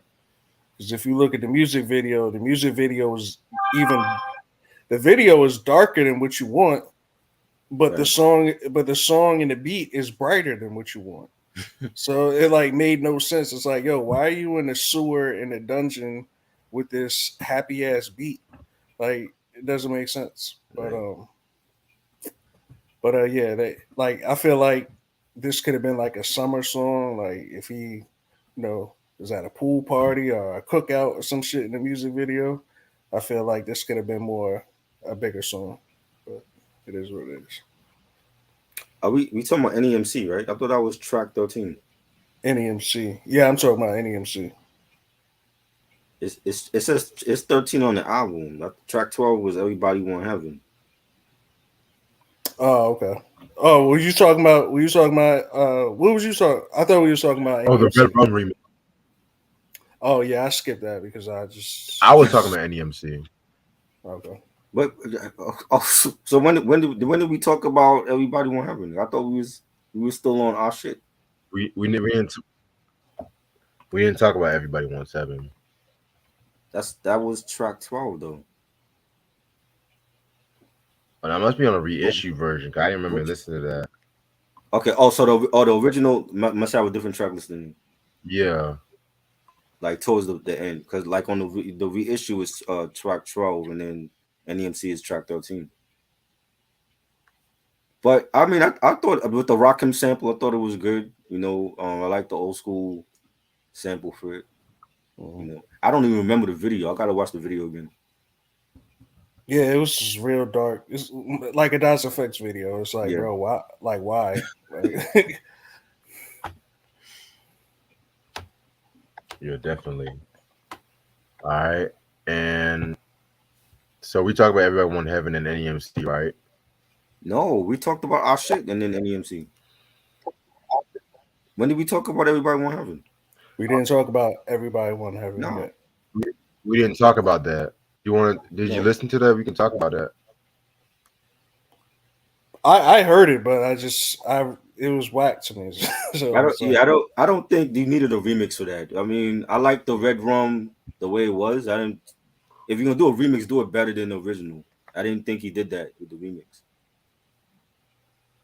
yeah, Yeah, certain songs you just don't need a remix for. Right. All right, and the last track off this album was fucking Taras. You know what I'm saying? This one was like more like a thanks. You know, he's speaking some shit, but he gives a few shout outs of a couple of rappers here and there. You know what I'm saying? So, I mean, it was alright. It was alright. yeah. That's what I got with this too. It was okay. The beat was okay too. It wasn't that bad. It was just an okay song overall. Red, you got to say with the Caribbean accent, Taras, Taras. When you say somebody like Taras with you, Taras, that's how you would Right. say. Well, I don't know what that shit is. So, It's a saying. It's a saying like a lot of Caribbeans say it when they pissed off at something. They say like Taras with you, and that's what he was saying uh, on the chorus. Like Taras, all I need is power you, the mic, crazy gats, a twist and the brew. I like the chorus. You know what I'm saying? I thought it was okay in the album for it. Mm. definitely. All right. So, I think I might just start saying Taras whenever somebody says some stupid shit on the chat from now Right. on. Taras with you, Taras.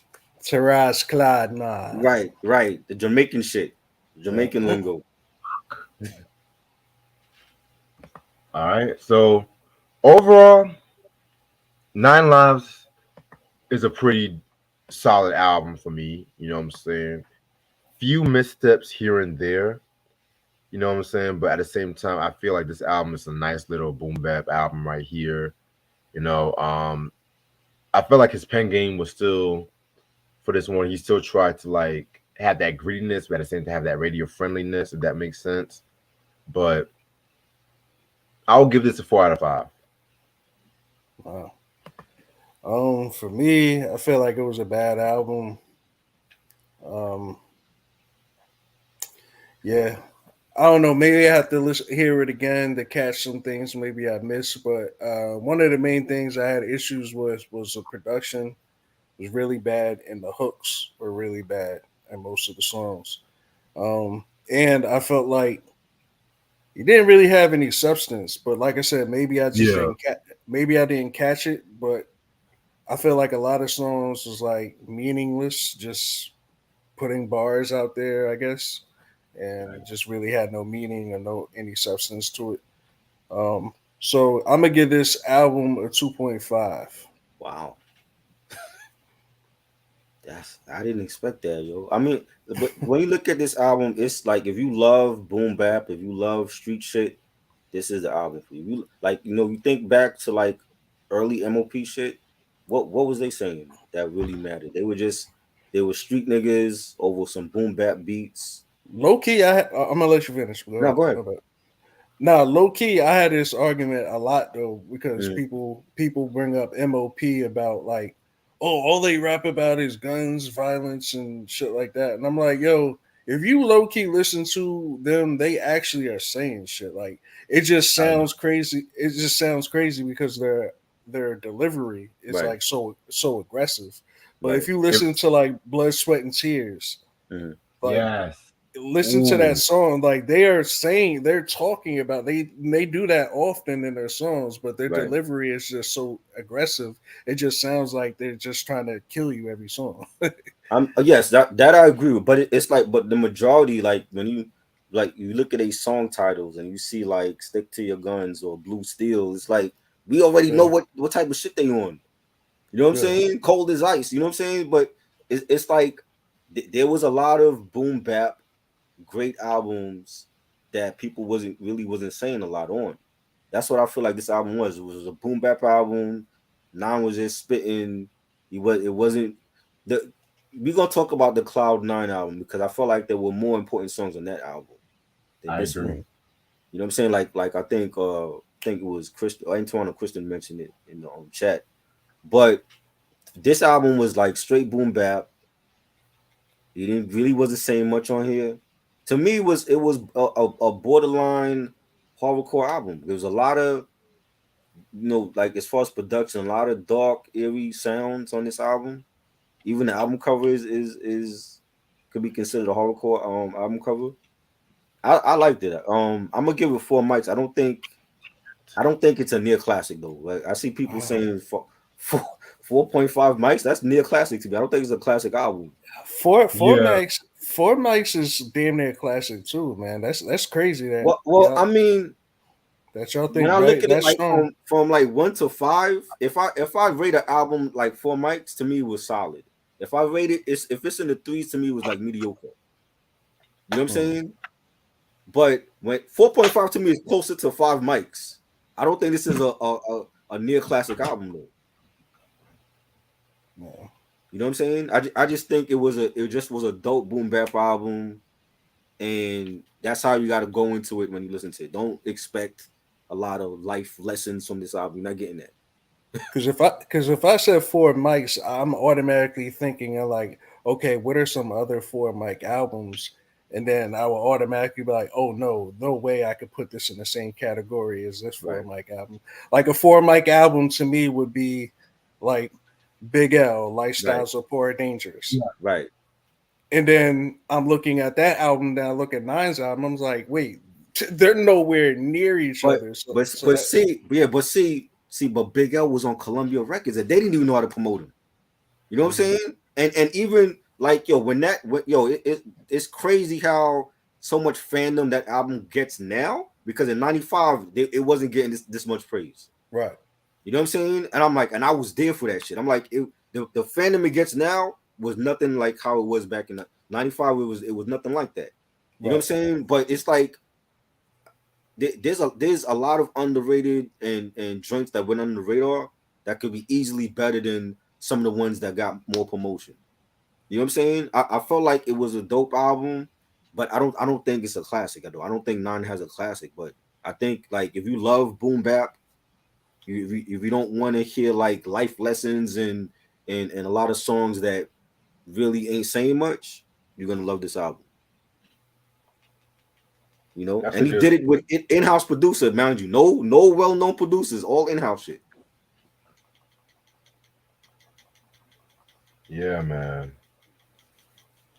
So yeah, so let's get to Cloud Nine. I feel like that was a dope review we just did on that one. Yeah. Oh wow, we already in an hour and 22 minutes. Oh shit. Okay. All right. So Cloud Nine came out August 6th, 1996. Again on Profile Records. It only came out with two singles, Lion King and Mako Take. You know what I'm saying? Guest appearances include Rob Lewis, Rock Recca, and Jesse West, who is also known as Third Eye. You know what I'm saying? Very dope producer and rapper too. You know what I'm saying? He got a few more guest appearances.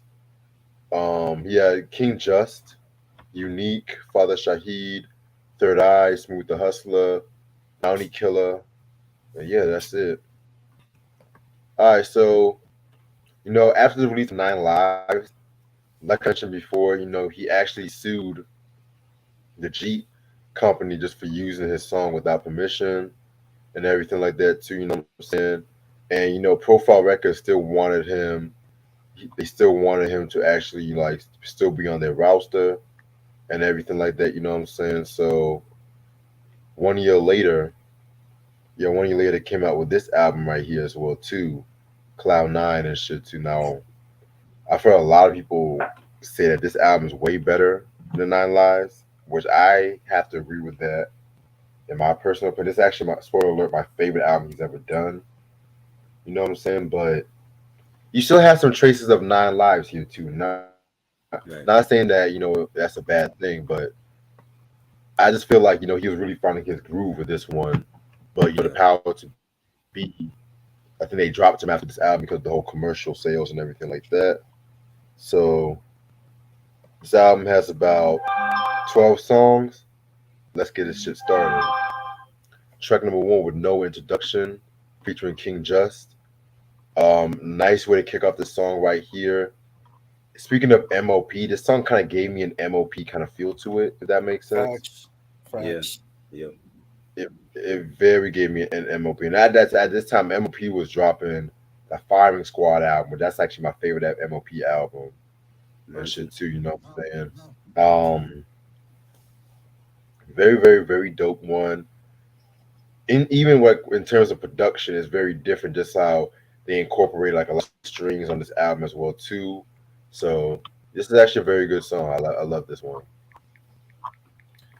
Yeah, so I didn't get a chance to like really dive into this album like I wanted to because there's a lot of things been going on. But I did like skim through the album before we came on today, and from my skimming of a few of the first songs, I could already tell this is going to be a way better album than this first album. Like I hear the beats sound a lot more crispier. The beats sound a lot more vibrant, and I could just hear the difference. It's way more. It just sounds a lot better. I feel like he learned from his first album, and you know he did a better job on the hooks as well. So I feel like this is going to be definitely a way better album than the Nine Lives joint. Yo, shout out to Nicholas and Genito. I hope I'm saying his name right. He hit me up in DM. He said he feels like both albums are classics. So you have people that feel like both of these albums are classics. Wow. Yeah, that's a true head right there. He's a hip hop collector like us. So you know what I'm saying? Shout out to him. He said he's at work. He couldn't join the live stream.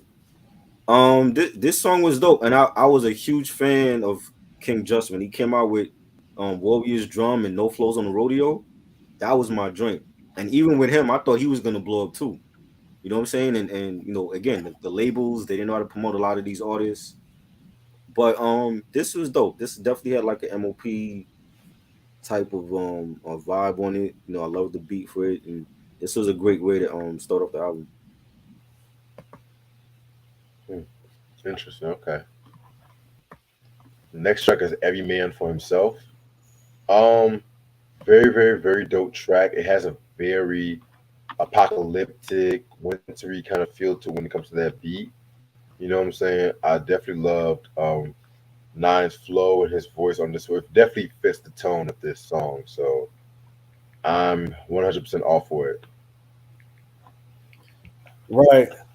This is what I'm talking about. Like, if you're gonna do some dark shit, like be more like this. It can't be dark and whack, and that's what I felt Nine Lives was. It's like it was dark and whack. But this one, like this beat right here, it was dark, but it was still like it was still driving. Like you know what I'm saying? It's dope. Like the beat is fire, and I feel like he got his bars off on his joint, and the hook was definitely dope too. So I enjoyed this track.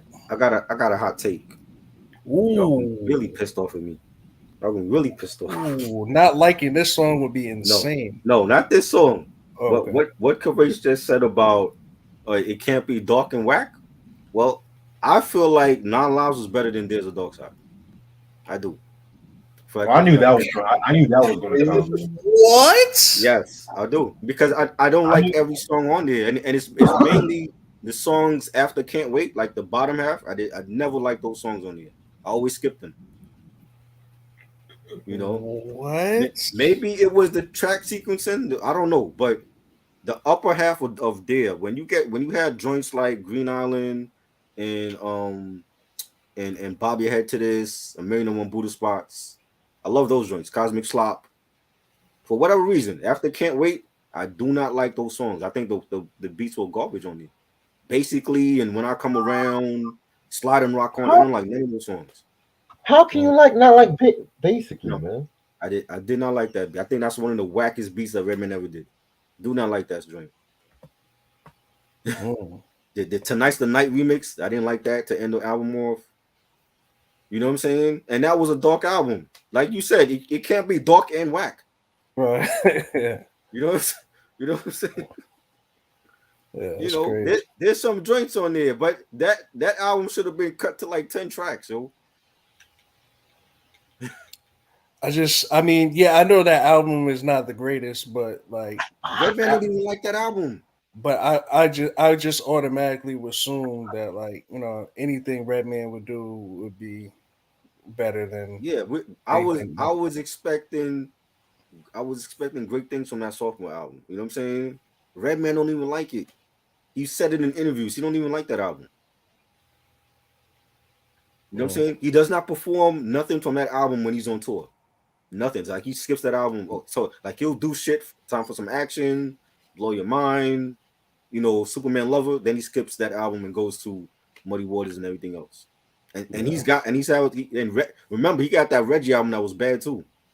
He'll probably do shit off of that Reggie album before he do shit off of There's a Dark Side. Think about that. You know what I'm saying? Yeah. That's wild. I like the Non-Lives album more than There's a Dark Side. Well, whenever I mention Green Day, he mentions Redman. So no, you just hate Green Day. I don't hate Redman. I love him. I don't think that album's a classic though. You know what I'm saying? But this was a dope song though. Every Man for Himself. Definitely like the eerie melody for it and the beat. It was fire. This is definitely a solid track on it. I feel you on that. He was more than high off of PCP. Like I think he had like a friend that passed away and shit during that time, and he was depressed and he was going through a lot on There's a Dark Side.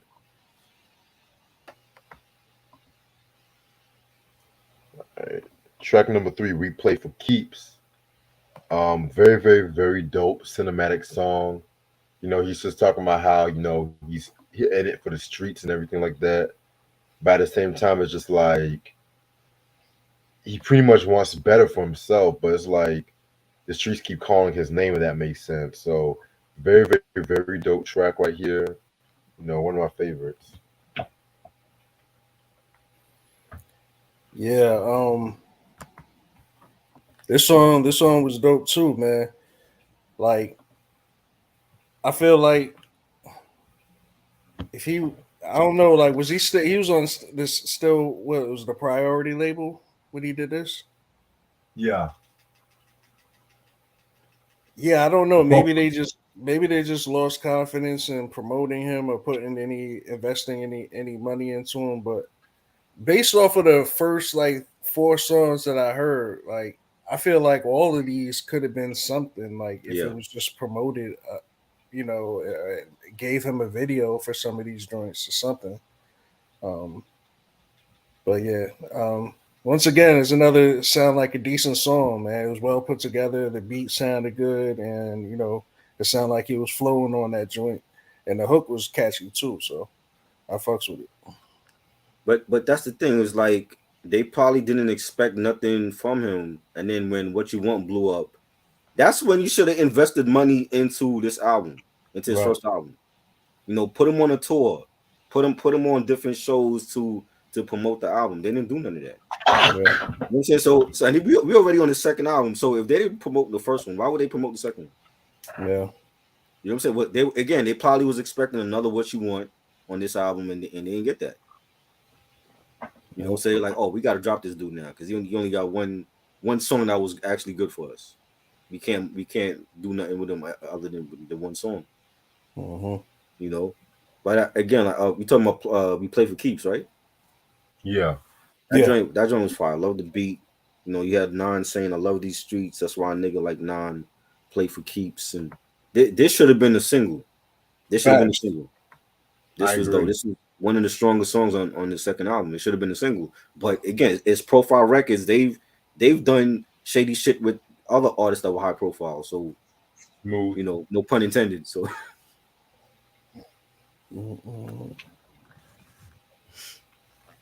Yeah, they help Smooth the Hustler. They didn't really do him that well either. Exactly. His album should have been multi-platinum.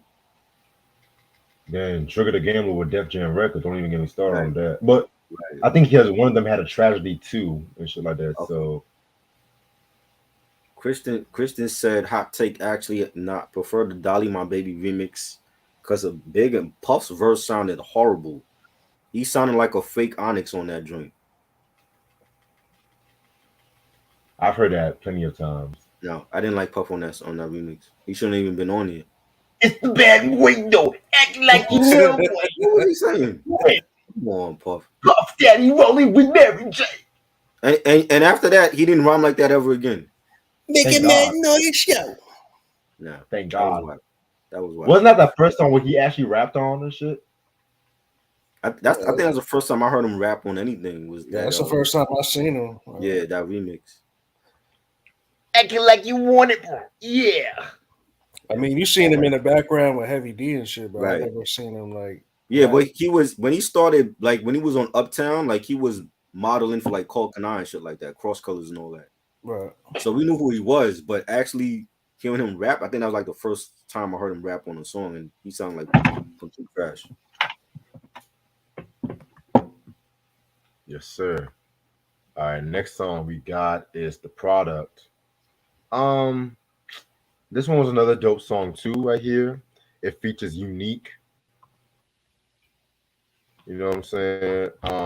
Love the chemistry between the two. They were just going back and forth on this joint right here. So yeah, this was a very hot joint. I love the xylophone loop that they used and shit. So I fuck with it.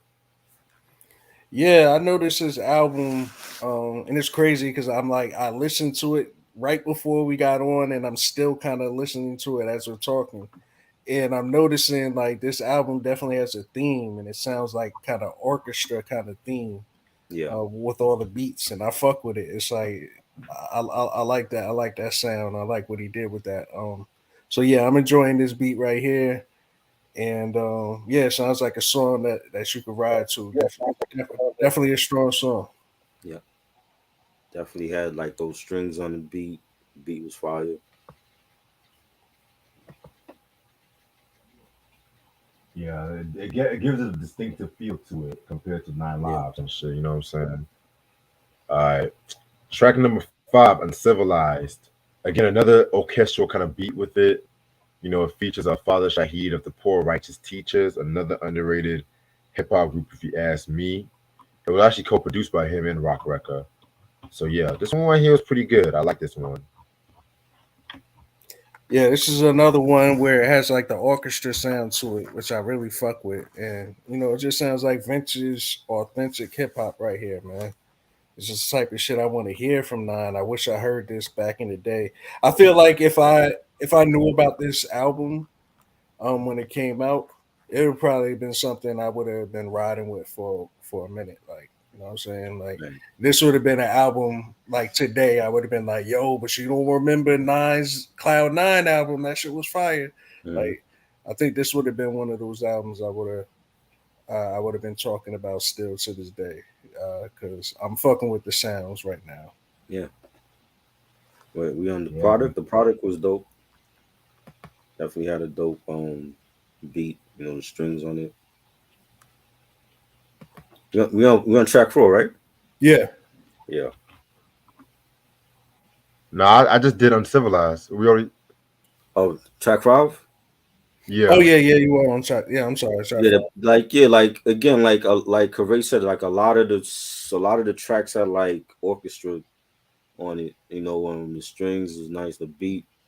You got Nine saying any asshole can pull a gun. The streets are full of fools. I'll outsmart any younger brothers in jail or in school. So I like that drink. That could have been a single too. Mhm. My fault. All right. Track number 6, No Part of Me. This one right here was an okay kind of song right here. You know what I'm saying? You just sounded very hungry on this track. Definitely one of the my favorite lyrical performances he's ever done. So yeah, man, very fire joint. Listening to it as we're talking right now, and yeah, the beat. I fucks with the beat. Is somebody else on this song with him? Or is it just Let him me by see. himself? It's him by himself. Okay. Yeah, What's up, Eric? this song sound cool. I like the beat. I like the sample that they use for the hook. Sounds pretty good. Yeah, I'm definitely gonna. After we do this rule, I'm definitely gonna sit down with this album and listen to it. Sounds pretty good to me. Yeah, I enjoyed it. It's definitely had a dope beat to it. You know, nice solid album cut. Yeah, definitely a very solid album cut indeed. All right, next song we got is Lion King. My favorite track off this album, and possibly my favorite Nine song he's ever done. Mm. This song, he was kind of going after the whole mafioso rap movement. You know what I'm saying? How everybody was trying to pretend like they're John Gotti, Gambino, or some shit like that, and he pretty much was just saying how none of these niggas were about that life. He's pretty much saying that if y'all really were about the life, y'all won't be saying what y'all were doing on these records and shit. You Right. know what I'm saying? I like the line when he says, "With gold records, I still live harder than Attica. Niggas is backwards, step in the revolving door. I sold drugs and wanted to rap. Now niggas rap and want to sell drugs. Them celebrities want to be thugs, but when them slugs start flying and the beef comes, they start crying. I knew he was lying, wishing hardcore gangsters turned into born again Christians." And that's a true ass line right there too, because you see all these fucking rappers these days and shit like that too. You know what I'm saying? Like Mhm. Tory Lanez and all these whack niggas. You know what I'm saying? Like they so fucking successful, but they wanna all of a sudden they get platinum. They want to be a gangster and shit like that too. They want to Mhm. get in some gangster shit. So that's a hard ass line right there. I love the video to that song too. You know what I'm saying? So this is actually my favorite Nine song next to What You Want. You know what I'm saying? I know they're both singles, but hey, it is what it is. Yeah, this is one of the songs that I've actually heard before I heard the album because I saw the video just, because I was looking for what you want Right. one time and then that's when I started seeing like other videos he had and this was one of them that popped up. And yeah, I like the beat cuz it's like a different beat that you really don't hear Nine on too Mhm. much. So I definitely enjoyed the beat on this one.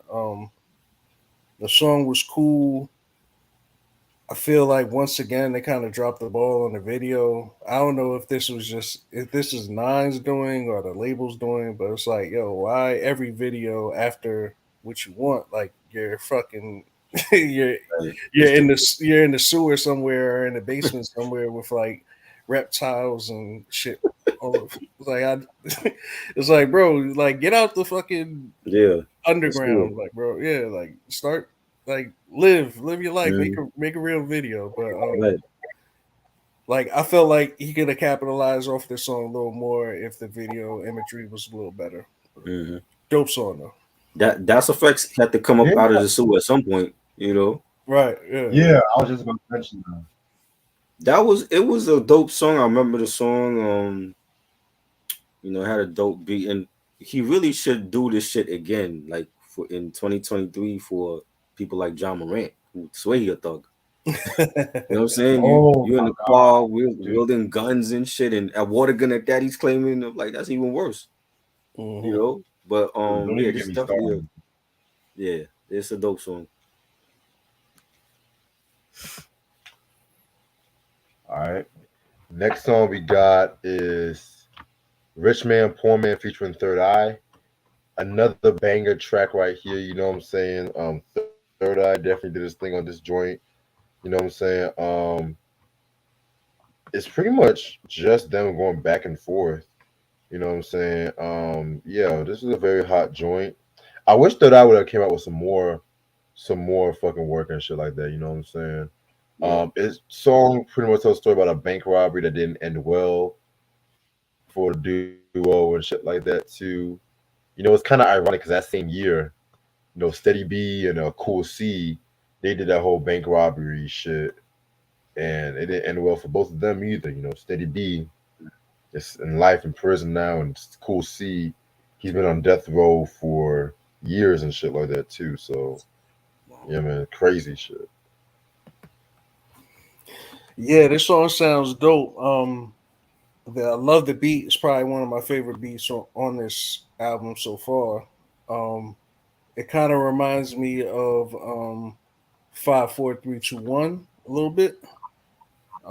Definitely a dope beat. I'm not sure if I like the hook right now on this, like rich man, poor man. I don't know if I care too much for the hook, but the song sounds decent. That's Yeah, all I that was the matters. music. Yo, if they release Max B, they gotta release Steady B. I agree. You know what I'm saying?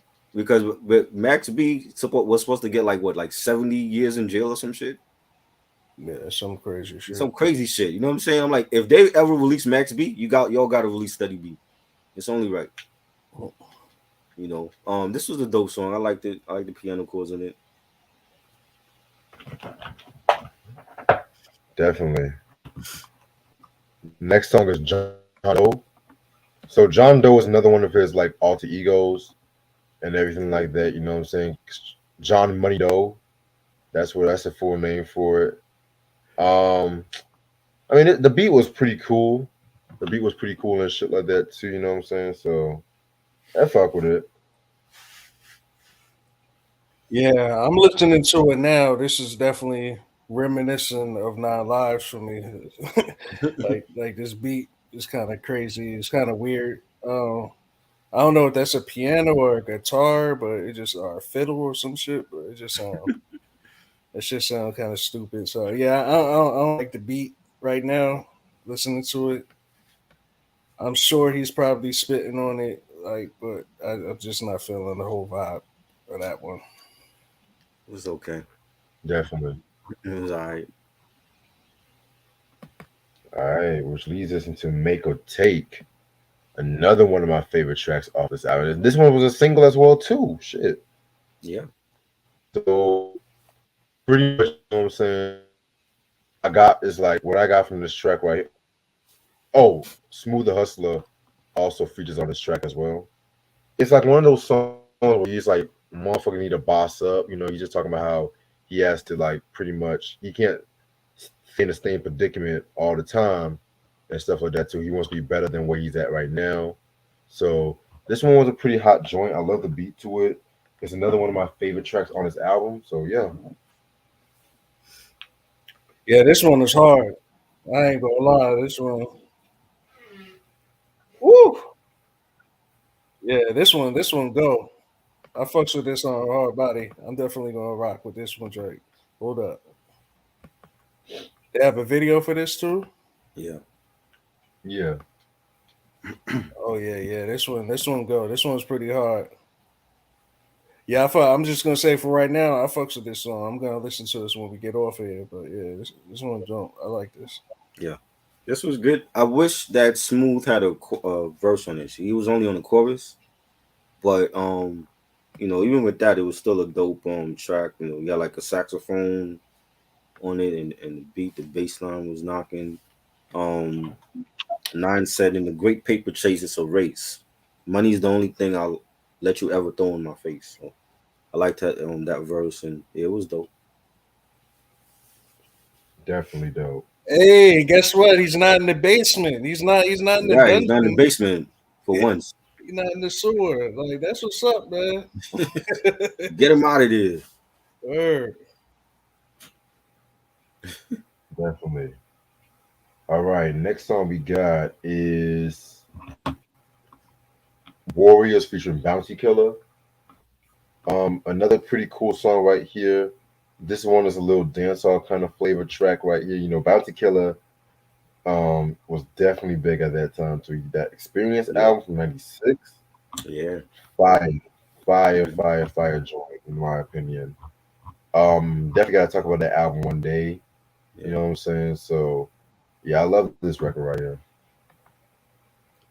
Yeah, I'm actually surprised he didn't do more collaborations because he's clearly Caribbean, right? He did. He, Oh, he did. He did he stuff with has. like Nori and Mob Deep, and yeah. No. I'm saying more Caribbean Oh, yeah. collaborations. Right. Because, like I said, I think he has to be Caribbean, right? Yeah, he's Jamaican. Okay, yeah, yes. So yeah, I'm actually surprised he didn't dabble with that more, especially like on the first album. But like I Right. said, it might have been budget reasons or something, but I don't know. But this song sounds okay. Yeah, the song sounds okay. I'm gonna listen to it a little more when we get off it. That should have been a single.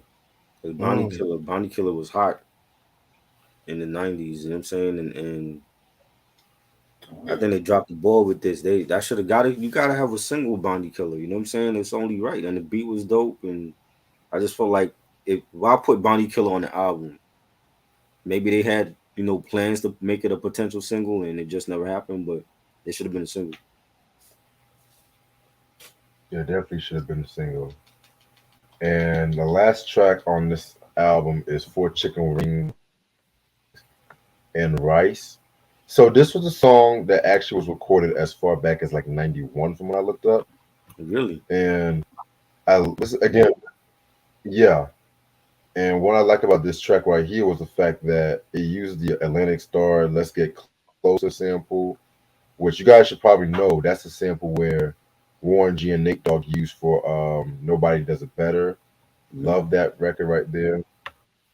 He's just talking about his humble beginnings, growing up in poverty and everything like that. And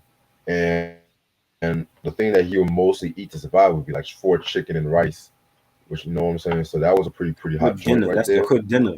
That That's the dinner that if you didn't feel like cooking, you order chicken wings and fried rice, and that was Word. a good dinner. right. Word. There was another. I'm listening. You good? There was another version where that used the Prince sample. If I was your girlfriend, according to I think Kristen said that on the chat. Yeah. I definitely got to peep that version. So Yeah, I'm listening to this joint right now. This is what I'm talking. This is a substance right here. I like this. Yeah.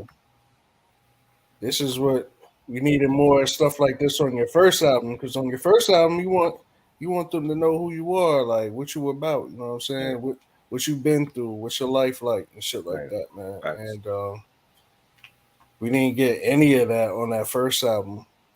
So I felt that's also probably a stunted growth right there too, because it's Right. like fans really didn't get to know who you were, and now you're on your second album. You got some bangers on here, but like no Mhm. one. But at this point, no one really cares, and no one's really checking for it. But I fucks with this song though. I like this song.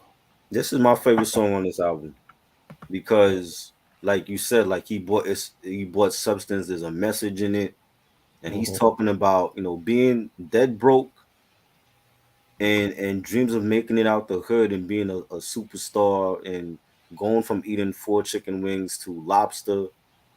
And there's a song on Lords of the Underground first album called Sleep for Dinner, and it was similar because they talked about being so broke that they had no food. They had to dream about eating. That's how broke they was. Mhm. Damn. They went to sleep dreaming about food. Mhm. You know what I'm saying? It was dope album. I love Lords of the Underground. And when you hear like lyrics like "Starving Marvin, I need a meal," putting salt and pepper on the banana peel, "Hungrier than Jack, dreaming of a Big Mac," "two all beef patties, special sauce," and all that. Mhm. That right there is like when I heard that song, I'm like, damn, like that's the struggle right there. You know what Yep. I'm saying? Like he wanted a big McDonald's at that. He wanted a Big Mac. That's how Mhm. that's how broke he was. He wanted anything other than a banana peel with salt and pepper on it. You know what I'm saying? And like Funkmaster Flex, going back to him, like on Friday nights when he would be at Hot 97 from like 10 to like 2, they would order food while they did. You know what I'm saying? He would order chicken wings and rice. You Mhm. know what I'm saying? Or he would order pizza or burgers or whatever. So, they're gonna be up there for a minute, they're gonna get hungry. That's what they ordered.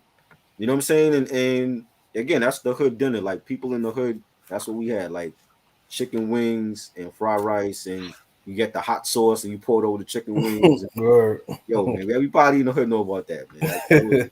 That was the meal back then. You know what I'm saying? When you broke or you ain't want to cook, easiest shit. It was chicken wings and fried rice, and make sure you get that iced tea from Yep. from the Oh yeah, Chinese takeout. the big old Yes, the the big big old old big old soup plastic container. Yeah, pack. Yeah. yeah, yo. You know what I Yep. mean? Or the lemonade. I like the iced tea though. The lemonade was kind of like kind of sour, but Mhm. they iced tea was hitting. Facts.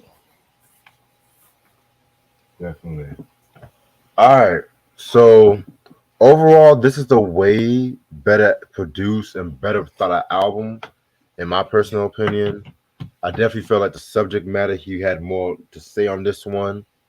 The production definitely fit the more darker vibe with this album as well too. You know what I'm saying? I might give this a 4.5 out of 5. You know, You definitely. did. You gave the same rating for the first album though. I gave the first one a 4 mics. 4 mics. I thought it was 4.5. No, it was 4 mics. Okay. Okay. I see what Reg did. He changed that shit up because I know you gave that 4.5. I actually gave it 4 mics. I'm gonna look at the video again. I could have sworn he said 4.5 for this for the first album. I said 4 mics. I literally just said 4 mics. But yeah, this was a well thought of album. It's a shame because Profile Records dropped him after this album as well too.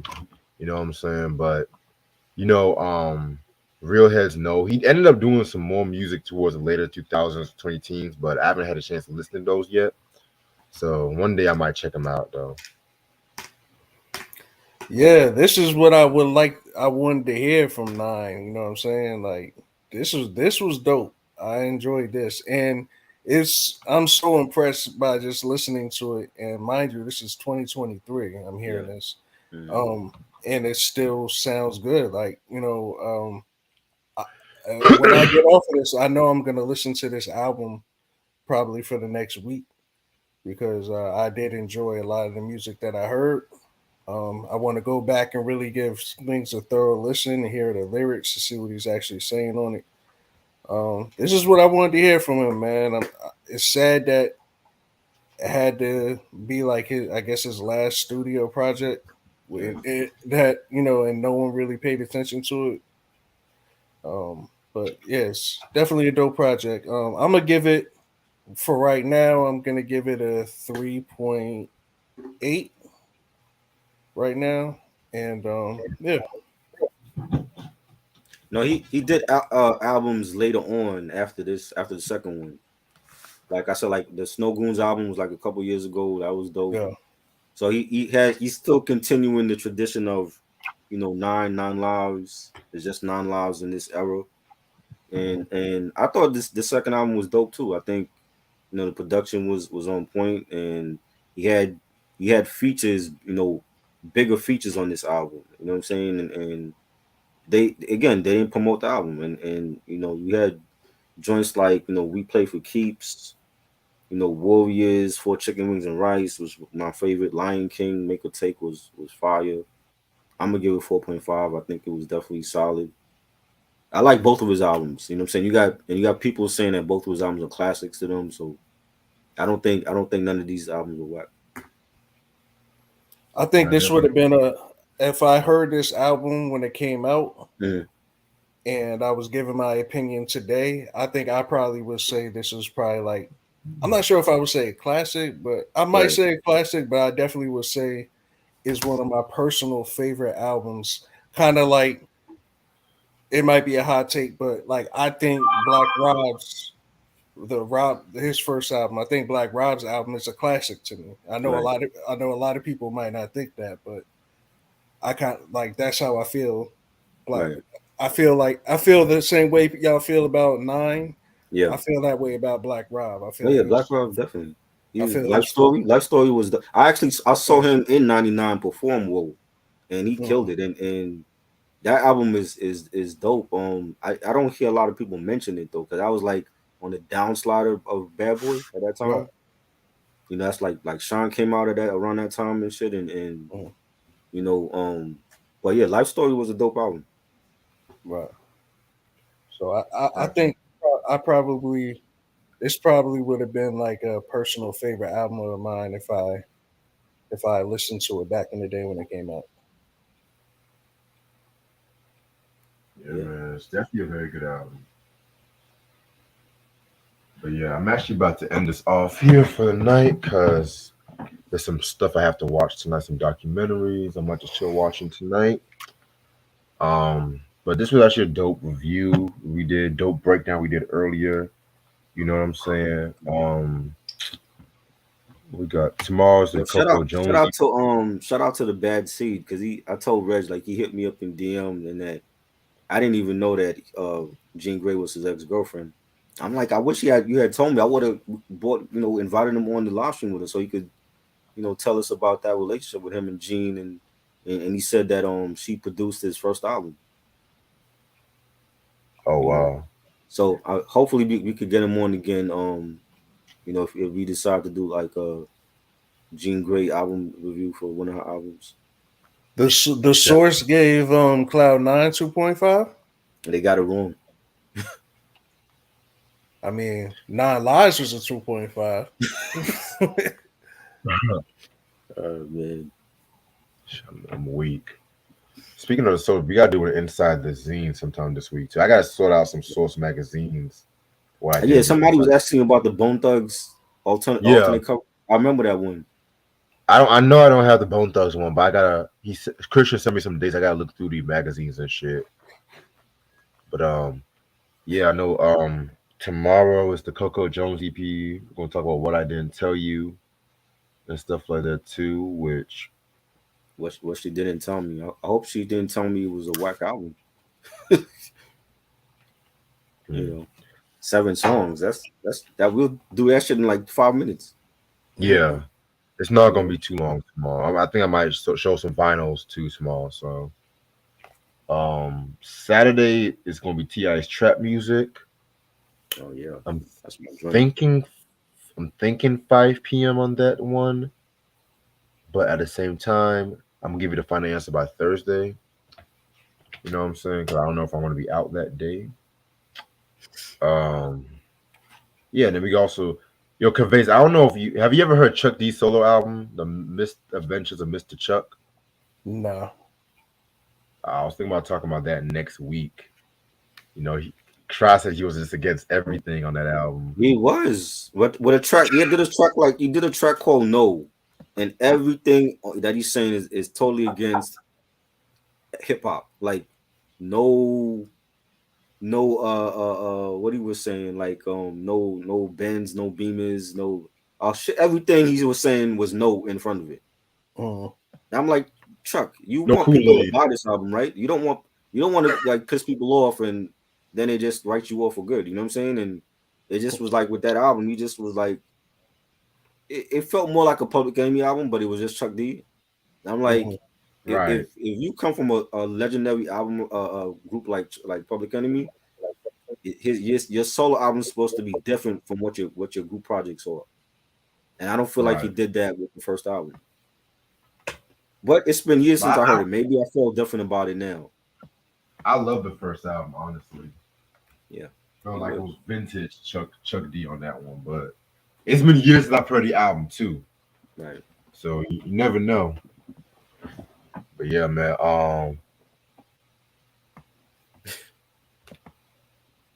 That Komodi, I didn't forget before the year's over. I didn't forget. What Komodi video we doing? Because he wants to talk more about the other list on that book. Another list. He has some other side lists and shit. You know what I'm saying? A side list. What is he talking? What does he talk about, yo? We'll talk about that when we talk about side list. So there's more bullshit that he have in that book. Yeah. Wow. I didn't read the book, so I don't know what list he have in there, and I don't think nobody should pay attention to what Komodi have to say. The book. This nigga put himself over Biggie and LL. Like what? How? Hilarious. Other than that, this has been kind of fun as fuck. You know what I'm saying? Appreciate this Cavase as usual. Appreciate this try as usual, and everything like that. I'm about to relax for the night because it's been a long ass day, and I gotta wake up early just to get my tire fixed. So that's my fucking life. What time you doing the EP? Come on. I was gonna do like after I got off work around midnight. Okay. That'll be quick. Yeah, I was want to just pre-record it since it's gonna be 7 songs or what? No, let's go live with it. I mean, want to go live with it? Okay, cool. Why not? It's Coco somebody different in R&B that we actually are actual R&B artists that can sing, not like SZA. an actual R&B artist that good, like, look good. Chill out. You know, she. I'm assuming she had no BBL work done on her, right? Nah. Yo, have y'all done any Jill Scott reviews yet? Because I really want to talk about Jill Scott, man. She a goat. Nah. I only got her first album. We haven't got talked about. I got Volume Oh. Virgin Sounds, Volume 3, and I got I think the Beautiful Human or something like that. I got like 2 or 3 of her albums. Golden. What about D'Angelo? I want to talk about D'Angelo too, man. We did that. We did those 3. You did all 3 of his albums? Yeah. Okay. Damn. Yeah, I had to do D'Angelo like last year. We did like last year and shit, right? December. Yes. It was like last December. Yeah. Like it was like D'Angelo month. Yes. It was D'Angelo month and shit. You know. But Christian, I'm gonna tell Try about the request and shit like that. Black G's, yeah, he gave him Black G's. I still feel like Maxwell is definitely on his level, if not better. Maxwell is good, but he's not D'Angelo. D'Angelo is great. You act like he can't be beat now. Sade could beat him in the verses right now. Touche. You know what I mean? Touche. So who is she? Sade's the queen mother. Who is she? Is she Black Angel or something? Who is she? No, Sade is just Mary, Mother Earth. You know. Yeah, but not too many people have a masterpiece. Like I know a lot of people don't consider it a masterpiece, but Voodoo. Don't consider what? Oh yeah, Voodoo is great. Voodoo is a masterpiece. Definitely. Like low key who's dissing Voodoo? One of the greatest albums of all time to me. Yes. For sure. All 3 of his albums. Yeah. Shit. Jill Scott would blow Badu clean off the stage. What is it with the Badu hate? I don't get it. If we're talking singing, yes. Because Jill just has that strong ass voice, man. You just can't compete with that strong ass voice, bro. Like, I think everybody like he might have like ran up in her DM and she blocked him or something. I'm not because he mentioned Erykah Badu the other night. I don't understand that. But I love both though. I love Erykah and Jill. I love them both and shit. But other than that, I love some rest too. So I'm gonna talk to y'all tomorrow. All right, man. I'm a next try what Christian told me, so I'm gonna let him know Christian. But hope everyone has a good night. Peace. Peace.